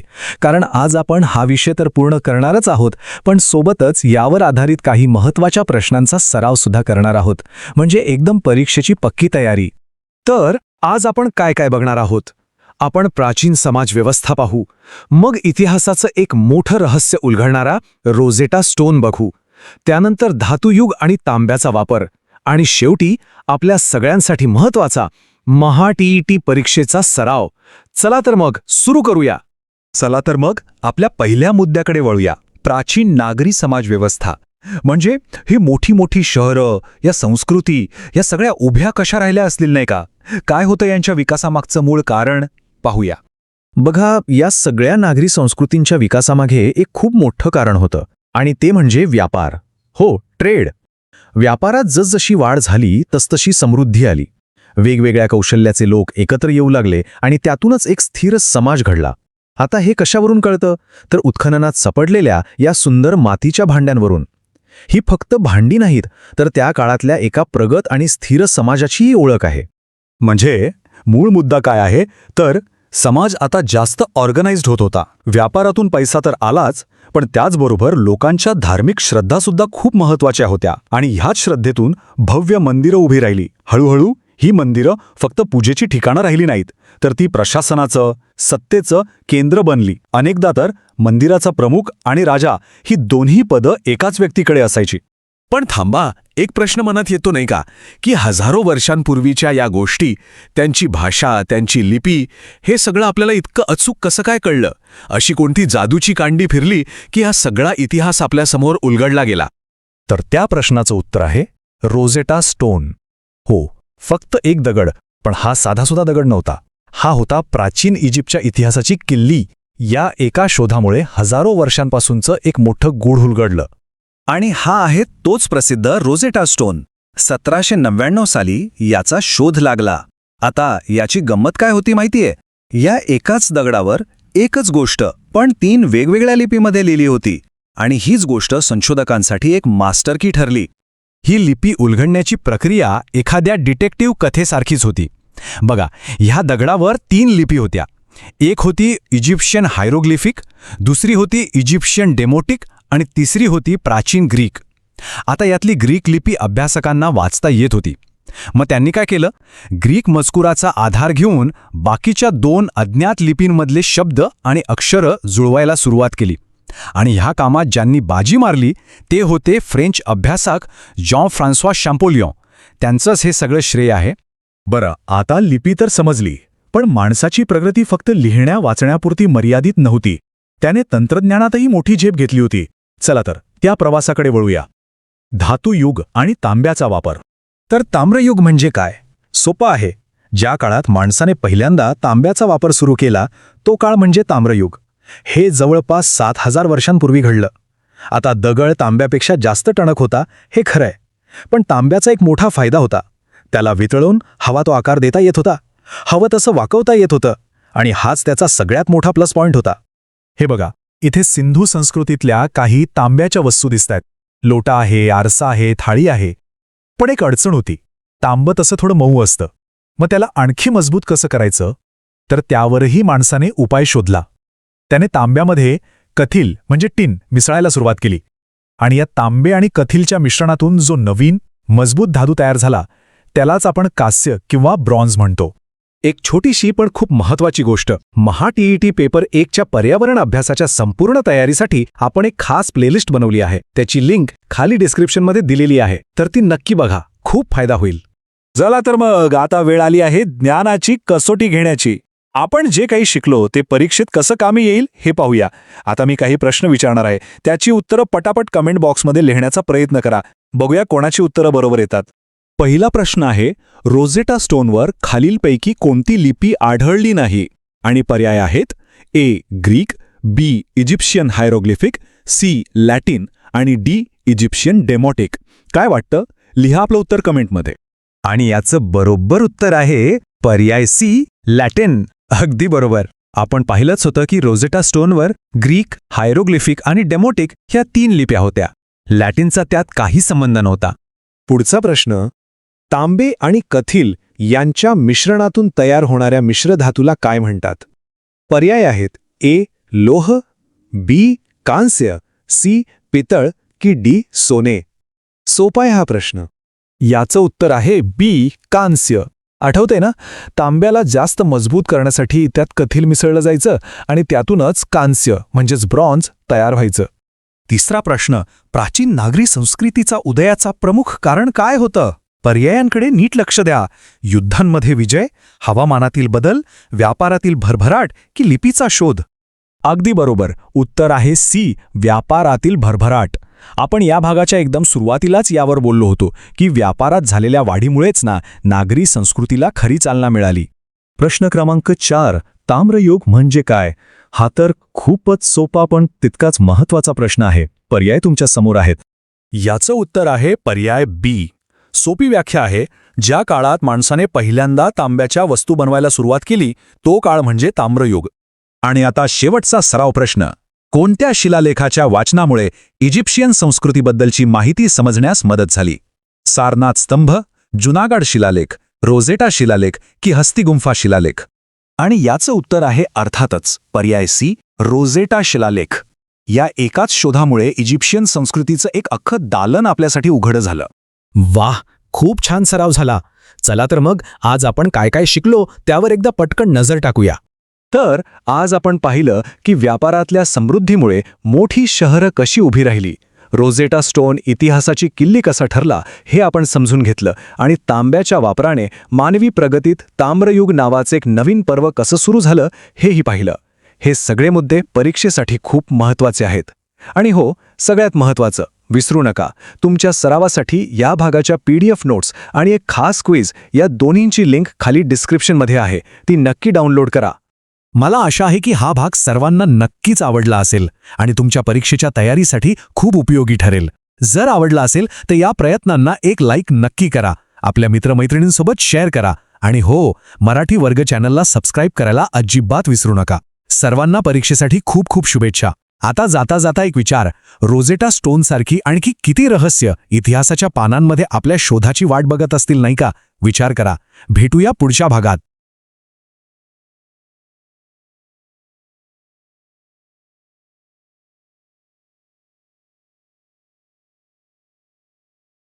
नमस्कार, मराठी वर्गमध्ये तुम्हा सगळ्यांचं खूप खूप स्वागत. आपण महाटेट परीक्षेच्या तयारीसाठी एक खास सिरीज सुरू केली आहे आणि त्यातला पर्यावरण अभ्यासाचा हा आपला पहिलाच भाग, ऐतिहासिक काळ आणि नागरी संस्कृती. चला तर मग थेट सुरुवात करूया. महाटेट परीक्षेमध्ये पर्यावरण अभ्यास हा विषय खूप महत्त्वाचा आहे आणि आपला उद्देश आहे की यात पैकीच्या पैकी गुण मिळवायचे. म्हणूनच ही सिरीज खास तुमच्यासाठी आहे. आपण प्रत्येक गोष्ट अगदी सोप्या भाषेत आणि परीक्षेत काय विचारलं जाईल यावर लक्ष देऊन शिकणार आहोत. तर आज आपण काय काय बघणार आहोत? सगळ्यात आधी संस्कृती म्हणजे काय ते समजून घेऊ. मग या संस्कृती नदीकिनारीच का वाढल्या याचं रहस्य उलगडू. त्यानंतर जगातील 4 मोठ्या प्राचीन संस्कृतींची ओळख करून घेऊ आणि सगळ्यात शेवटी परीक्षेसाठी महत्त्वाचे काही सराव प्रश्नही सोडवणार आहोत. चला तर इतिहासाच्या पुस्तकाचं पहिलं पान उघडूया आणि आपला पहिला आणि सगळ्यात महत्त्वाचा प्रश्न, संस्कृती म्हणजे नेमकं काय? तर मित्रांनो, संस्कृती म्हणजे काय? बघा, एकदम सोप्या भाषेत सांगायचं झालं तर ही आपल्या पूर्वजांकडून म्हणजे एका पिढीकडून दुसऱ्या पिढीकडे आलेली एक जीवन जगण्याची पद्धत आहे. यात काय काय येतं? तर आपली कला, आपल्या परंपरा, आपलं ज्ञान, ह्या सगळ्या गोष्टी मिळून आपलं आयुष्य अधिक चांगलं आणि संघटित होतं. आता हे बघा, किती सोपं आहे. संस्कृती म्हणजे काहीतरी खूप अवघड गोष्ट नाहीये. आपण रोज जे जेवण करतो, जे कपडे घालतो, आपले दिवाळी दसऱ्यासारखे सण, एवढंच काय तर आपली घरं बांधायची जी पद्धत आहे ना, हे सगळं काही आपल्या संस्कृतीचाच भाग आहे. मग आता तुमच्यासाठी एक छोटासा प्रश्न, तुम्हाला काय वाटतं संस्कृतीबद्दल? तुमची स्वतःची काय व्याख्या आहे? तुमचं उत्तर खाली कॉमेंट बॉक्समध्ये नक्की लिहा. मला वाचायला खूप आवडेल. पण एक गोष्ट कधी लक्षात आलीये का? जगातल्या जवळजवळ सगळ्या मोठ्या आणि जुन्या संस्कृती या नदीच्या काठावरच का वसल्या? त्या डोंगरात किंवा वाळवंटात का नाही वाढल्या? यामागे एक खूप मोठं आणि इंटरेस्टिंग कारण आहे. चला तेच बघूया आता. या नकाशाकडे जरा बघा. आपल्याला इथं जगातील 4 महान नागरी संस्कृती दिसतायत. आणि त्या सगळ्या कुठे आहेत? बरोबर नदीच्या खोऱ्यात. मेसोपोटेमिया, इजिप्त, चीन आणि आपली हडप्पा संस्कृती. या सगळ्या संस्कृती सुमारे 7 ते 8 हजार वर्षांपूर्वी याच ठिकाणी उदयास आल्या. पण असं का झालं असेल? याचं उत्तर आहे पाणी. सगळा खेळ पाण्याचा आहे. बघा, नदीमुळे शेतीसाठी वर्षभर पाणी मिळायचं. नदीला येणाऱ्या पुरामुळे आजूबाजूची जमीन एकदम सुपीक व्हायची. त्या काळी रस्ते नव्हते, त्यामुळे एका ठिकाणाहून दुसरीकडे जायला जलवाहतूकच सोयीची होती. आणि या सगळ्याचा परिणाम काय? भरपूर अन्न उत्पादन. आणि जिथे अन्न भरपूर तिथेच तर मोठी शहरं वसणार, नाही का? चला आता आपण एक एक करून या 4ही मोठ्या संस्कृतींची थोडक्यात ओळख करून घेऊया. सगळ्यात पहिली संस्कृती आहे मेसोपोटेमिया. या नावाचा अर्थच आहे 2 नद्यांच्या मधला प्रदेश. या 2 नद्या म्हणजे टायग्रिस आणि युफ्रेटिस. आजच्या काळातला जो इराक, सिरिया आणि तुर्कस्थानचा भाग आहे ना, तिथे ही संस्कृती विकसित झाली होती. दुसरी आहे इजिप्तची संस्कृती. ही तर पूर्णपणे नाईल नदीवर अवलंबून होती. नाईल नदीमुळे तिथल्या वाळवंटात शेती करणं शक्य झालं. म्हणूनच तर इजिप्तला नाईल नदीची देणगी असंही म्हटलं जातं. तिसरी संस्कृती आहे चीनची. या संस्कृतीचा विकास झाला होआंगहो नदीच्या खोऱ्यात. चीनी संस्कृतीच्या जडणघडणीत या नदीचं योगदान खूप मोठं आहे. आणि चौथी, जी आपल्यासाठी खूप अभिमानाची गोष्ट आहे, ती म्हणजे हडप्पा संस्कृती. ही भारतीय उपखंडातली सगळ्यात जुनी शहरी संस्कृती आहे, जी सिंधू नदीच्या खोऱ्यात बहरली. इथं सापडलेल्या या मुद्रा आणि मूर्ती बघा, किती प्रगत कला होती त्या काळात, नाही का? हडप्पा संस्कृतीची सगळ्यात भारी गोष्ट म्हणजे तिची शहरं एकदम प्लॅनिंग करून बसवलेली. रस्ते एकमेकांना बरोबर काटकोनात छेदायचे. घरं भाजलेल्या विटांची होती आणि सांडपाण्यासाठी गटारं सुद्धा होती. विचार करा, हजारो वर्षांपूर्वी त्यांनी सार्वजनिक स्वच्छतेचा किती विचार केला होता. आजच्या स्मार्ट सिटीची संकल्पना तेव्हाच त्यांनी राबवली होती. परीक्षेसाठी हे मुद्दे खूप महत्त्वाचे आहेत, हे लक्षात ठेवा. इथे एक छोटीशी पण खूप महत्त्वाची सूचना. तुमच्या तयारीला आणखी मदत व्हावी म्हणून आपण पर्यावरण अभ्यासाची एक संपूर्ण प्लेलिस्ट तयार केली आहे. त्याची लिंक खाली डिस्क्रिप्शनमध्ये दिली आहे. हा भाग झाल्यावर ती नक्की बघा. चला तर मग, आता वेळ आली आहे आपण जे काही शिकलो ते तपासून बघायची. बघूया महाटेट परीक्षेत यावर कसे प्रश्न येतात. सगळे तयार आहात ना? पहिला प्रश्न तुमच्या समोर आहे. मेसोपोटेमिया या नावाचा अर्थ काय आहे? आपण आत्ताच यावर बोललो, आठवतंय का? थोडा विचार करा. आणि याचं बरोबर उत्तर आहे पर्याय बी, 2 नद्यांमधील प्रदेश. हे उत्तर का बरोबर आहे? कारण मेसो म्हणजे मध्यभागी आणि पोटेमिया म्हणजे नदी. सोपा आहे ना? चला पुढच्या प्रश्नाकडे जाऊया. तर मित्रांनो, आजच्या भागात आपण संस्कृती म्हणजे काय हे समजून घेतलं आणि जगातल्या 4 महत्त्वाच्या प्राचीन संस्कृतींची ओळख करून घेतली. परीक्षेसाठी हा खूप महत्त्वाचा भाग आहे. थांबा, अजून संपलेलं नाही. तुमच्या सरावासाठी या भागाच्या PDF नोट्स आणि एक खास क्विज बनवली आहे. दोन्हींच्या लिंक्स खाली डिस्क्रिप्शनमध्ये आहेत. त्या नक्की डाउनलोड करा आणि सोडवा. आणि हो, आपली EVSची प्लेलिस्ट बघायला अजिबात विसरू नका. आता जाता जाता तुमच्यासाठी एक शेवटचा आणि महत्त्वाचा प्रश्न. आपण ज्या 4 संस्कृती बघितल्या त्यापैकी कोणती संस्कृती तिच्या अप्रतिम शहर रचनेसाठी ओळखली जाते? याचं उत्तर खाली कमेंट करून नक्की सांगा. मला खात्री आहे की आजचा हा भाग तुम्हाला नक्कीच आवडला असेल आणि परीक्षेसाठी खूप उपयोगी पडेल.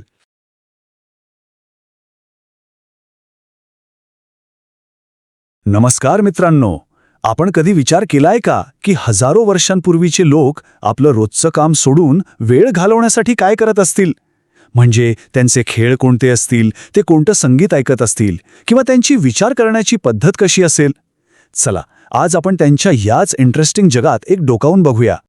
मराठी वर्गात तुम्हा सगळ्यांचं पुन्हा एकदा खूप खूप स्वागत आहे. मागच्या भागात आपण या महान संस्कृतींचा पाया कसा रचला गेला हे पाहिलं. आज आपण त्यांच्या जगात आणखी आत शिरणार आहोत. आणि हो, जर तुम्ही पहिला भाग पाहिला नसेल तर तो नक्की बघा, म्हणजे ही लिंक तुम्हाला व्यवस्थित लागेल. तर आज आपण काय काय बघणार आहोत? आपण त्यांच्या समाज जीवनात, त्यांच्या संस्कृतीत, त्यांच्या खेळ, कला आणि विज्ञानात काय काय प्रगती झाली होती हे बघणार आहोत. आणि हो, खास तुमच्या महाटेट परीक्षेच्या तयारीसाठी आपण काही महत्त्वाचे सराव प्रश्नसुद्धा घेणार आहोत. अभ्यासासाठी डिटेल PDF नोट्स आणि एक क्विज, त्याची लिंक खाली डिस्क्रिप्शनमध्ये दिली आहे, ती नक्की चेक करा. चला तर मग बघूया आपला आजचा प्रवास कसा असणार आहे. आपण सुरुवात खेळांपासून करणार आहोत, मग कला आणि संगीताच्या दुनियेत जाऊ. त्यानंतर त्यांच्या ज्ञानाची आणि शोधांची कमाल बघू आणि शेवटी परीक्षेच्या दृष्टीने काही महत्त्वाच्या मुद्द्यांवर नजर टाकून सराव प्रश्न सोडवू. चला सुरुवात करूया पहिल्या मुद्द्यापासून, खेळ आणि मनोरंजन. बघूया तरी हे लोक आपला रिकामा वेळ कसा घालवत होते. प्राचीन संस्कृतींमध्ये मनोरंजनाचे किती वेगवेगळे प्रकार होते हे बघा. एका बाजूला राजाची सिंहासारख्या प्राण्याची शिकार दिसतीये, जे शौर्य आणि सत्तेचं प्रतीक होतं, तर दुसरीकडे मल्लांमध्ये होणारी कुस्ती, जो सर्वसामान्य लोकांमध्ये प्रचंड लोकप्रिय खेळ होता. आणि हे तर बघा, हा जगातल्या सगळ्यात जुन्या बोर्ड गेम्सपैकी एक आहे, जो मेसोपोटेमियाच्या उर शहरात सापडला. यावरून एक गोष्ट तर पक्की आहे की हजारो वर्षांपूर्वीच्या लोकांना सुद्धा आपल्यासारखंच बुद्धीला चालना देणारे बैठे खेळ खेळायला खूप आवडत होते. आता हे बघून मला एक प्रश्न पडलाय, तुमचा सगळ्यात आवडता बोर्ड गेम कोणता आहे? मला खाली कमेंट्समध्ये नक्की सांगा. बघूया तरी कोणाला काय आवडतं. फक्त मोठ्यांसाठीच नाही हा, लहान मुलांच्या मनोरंजनाचाही पूर्ण विचार केला गेला होता. हडप्पा संस्कृतीच्या उत्खननात सापडलेली ही मातीची खेळणी पहा. खुळखुळे आहेत, बैलगाड्या आहेत, चाकावरचे प्राणी आहेत. किती कल्पकतेनं बनवली आहेत ही सगळी. चला आता खेळांच्या दुनियेतून पुढे जाऊया आणि वळूया अशा गोष्टीकडे जी कोणत्याही संस्कृतीचा आत्मा असते, आणि ती म्हणजे कला आणि संगीत. प्राचीन संस्कृतींमध्ये संगीत आणि नृत्याला खूप महत्त्वाचं स्थान होतं. समोर दिसणारा बालाग नावाचं तंतुवाद्य हे मेसोपोटेमियामध्ये खूप प्रसिद्ध होतं. त्याची रचना बघूनच कल्पना येते की त्या काळातली कला आणि कारागिरी किती प्रगत होती, नाही का? याचाच अर्थ काय, तर त्यांची संगीत संस्कृती खूपच समृद्ध होती. बालाग, झांज, खुळखोळे, बासरी आणि ढोल अशा अनेक प्रकारची वाद्य ते लोक वाजवत होते. आणि संगीताइतकंच महत्त्व होतं नृत्याला, विशेषतः हडप्पा संस्कृतीत. मोहेंजोदडो इथे सापडलेली नर्तिकेची कांस्य मूर्ती हा त्याचा सगळ्यात मोठा पुरावा आहे. यावरून कळतं की नृत्यकला किती विकसित झाली होती. हडप्पा संस्कृती आणि इतर विषयांबद्दल तुम्हाला अजून जाणून घ्यायचं असेल तर आमच्या EVS प्लेलिस्टची लिंक डिस्क्रिप्शनमध्ये दिली आहे, ती नक्की बघा. आणि हो, जर तुम्हाला आमचं हे काम आवडत असेल तर एक लाईक करून आम्हाला नक्कीच प्रोत्साहन द्या आणि चॅनलला सबस्क्राईब करायला विसरू नका. कला आणि संगीतानंतर आता आपण त्यांच्या बुद्धीची आणि ज्ञानाची कमाल बघणार आहोत. चला पाहूया त्यांनी ज्ञान आणि विज्ञानाच्या क्षेत्रात कोणते मोठे शोध लावले. या संस्कृतींनी लिहिण्याची कला तर विकसित केली होती, पण काही रहस्य आजही तशीच आहेत. हे हडप्पा लिपीचं उदाहरण बघा. ही एक प्रकारची चित्रलिपी आहे, पण हजारो वर्ष होऊनही यात नक्की काय लिहिलंय हे आपण अजूनही समजू शकलेलो नाही. केवढं मोठं कोड आहे हे. पण दुसरीकडे बॅबिलोनियाचा राजा होता हम्मुराबी. तो त्याच्या सुसंगठित कायद्यांसाठी ओळखला जातो. त्याने तयार केलेली हम्मुराबीची संहिता ही जगातली पहिली लिखित कायदा प्रणाली मानली जाते. यामुळे पहिल्यांदाच समाजाला नियम आणि शिस्तीची एक पक्की चौकट मिळाली. आणि प्राचीन इजिप्तबद्दल तर काय बोलावं. त्यांनी जगाला अनेक अद्भुत गोष्टी दिल्या. त्यांचे भव्य पिरॅमिड्स आणि मंदिरं, गणित आणि वैद्यकशास्त्रातली त्यांची प्रगती आणि पॅपिरसपासून कागद बनवण्याची त्यांची कला, या सगळ्या गोष्टी पुढच्या अनेक संस्कृतींसाठी एक पाया ठरल्या. चला, आत्तापर्यंत आपण जे काही शिकलो त्याची एक पटकन उजळणी करूया. परीक्षेच्या दृष्टीनं हा भाग खूप महत्त्वाचा आहे. या प्राचीन नागरी संस्कृतींची काही खास वैशिष्ट्ये आपण पाहू. या वैशिष्ट्यांवर जरा नजर टाका. नदीकिनारी वस्ती का? कारण शेतीसाठी भरपूर पाणी. तांबे आणि कांस्य धातूंचा वापर का? कारण त्यापासून मजबूत अवजारं आणि शस्त्र बनवता येत होती. प्रत्येक वैशिष्ट्यामागे एक महत्त्वाचं कारण आहे. परीक्षेसाठी ही स्लाइड खूप महत्त्वाची आहे, त्यामुळे हे सगळे मुद्दे व्यवस्थित लक्षात ठेवा. बरं, आता झाली आपली तयारी. चला आता तुमचं ज्ञान तपासण्याची वेळ आली आहे. मी काही प्रश्न विचारणार आहे, तुम्ही उत्तर देण्याचा प्रयत्न करा आणि मग आपण योग्य उत्तर काय आहे ते बघू. पहिला प्रश्न, प्राचीन मेसोपोटेमियातील बालाग हे प्रसिद्ध वाद्य कोणत्या प्रकारचं होतं? थोडा विचार करा. आठवतंय का? अगदी बरोबर, उत्तर आहे बी, तंतुवाद्य. आपण मेसोपोटेमियाच्या संगीताबद्दल बोलताना त्याचं चित्र पाहिलं होतं, ज्याला अनेक तारा होत्या. पुढचा प्रश्न, कोणता बॅबिलोनियन राजा त्याच्या लिखित कायद्यांसाठी ओळखला जातो? पर्याय तुमच्या समोर आहेत. योग्य उत्तर आहे सी, हम्मुराबी. त्याची कायदा संहिता इतकी महत्त्वाची होती कारण त्यामुळे समाजात सर्वांसाठी समान नियम ही संकल्पना आली. जी त्या काळासाठी खूप मोठी गोष्ट होती. तिसरा प्रश्न जरा विचार करून सोडवा. हडप्पाच्या उत्खननात खालीलपैकी कोणतं खेळणं सापडलं नाही? अगदी बरोबर. उत्तर आहे सी, प्लास्टिकचे सैनिक. साहजिक आहे, कारण त्या काळात प्लास्टिकचा शोधच लागला नव्हता. सापडलेली सगळी खेळणी माती आणि इतर नैसर्गिक वस्तूंपासून बनलेली होती. चौथा प्रश्न, प्राचीन नागरी संस्कृतीमध्ये प्रामुख्याने कोणत्या धातूंचा वापर केला जात होता? हा मुद्दा आपण नुकताच उजळणी विभागात पाहिला आहे. एकदम बरोबर, तांबे आणि कांस्य. याच धातूंमुळे त्यांनी शेती, बांधकाम आणि युद्धात खूप प्रगती केली आणि म्हणूनच या युगाला कांस्य युग असंही म्हणतात. आणि हा शेवटचा 5वा प्रश्न, बैठे खेळांव्यतिरिक्त मनोरंजनाचे इतर 2 मुख्य प्रकार कोणते होते? आपण याची सुरुवातच इथून केली होती. बरोबर उत्तर आहे बी, शिकार आणि कुस्ती. आपल्या पहिल्याच विभागात आपण राजाची शिकार आणि मल्लांच्या कुस्तीची चित्र पाहिली होती. आठवताय ना? तर त्यांचे खेळ, त्यांची कला आणि त्यांचे कायदे समजून घेतल्यावर आपल्याला कळतं की ते फक्त जगत नव्हते, तर एक समृद्ध आणि अर्थपूर्ण जीवन जगत होते. आजचा आपला हा प्रवास इथेच संपतो. या संस्कृतींबद्दल अजून जाणून घेण्यासाठी डिस्क्रिप्शनमधल्या नोट्स आणि क्विज नक्की सोडवा. महाटेटच्या उत्तम तयारीसाठी मराठी वर्गसोबत जोडलेले रहा. पुढच्या भागात पुन्हा भेटूया. धन्यवाद.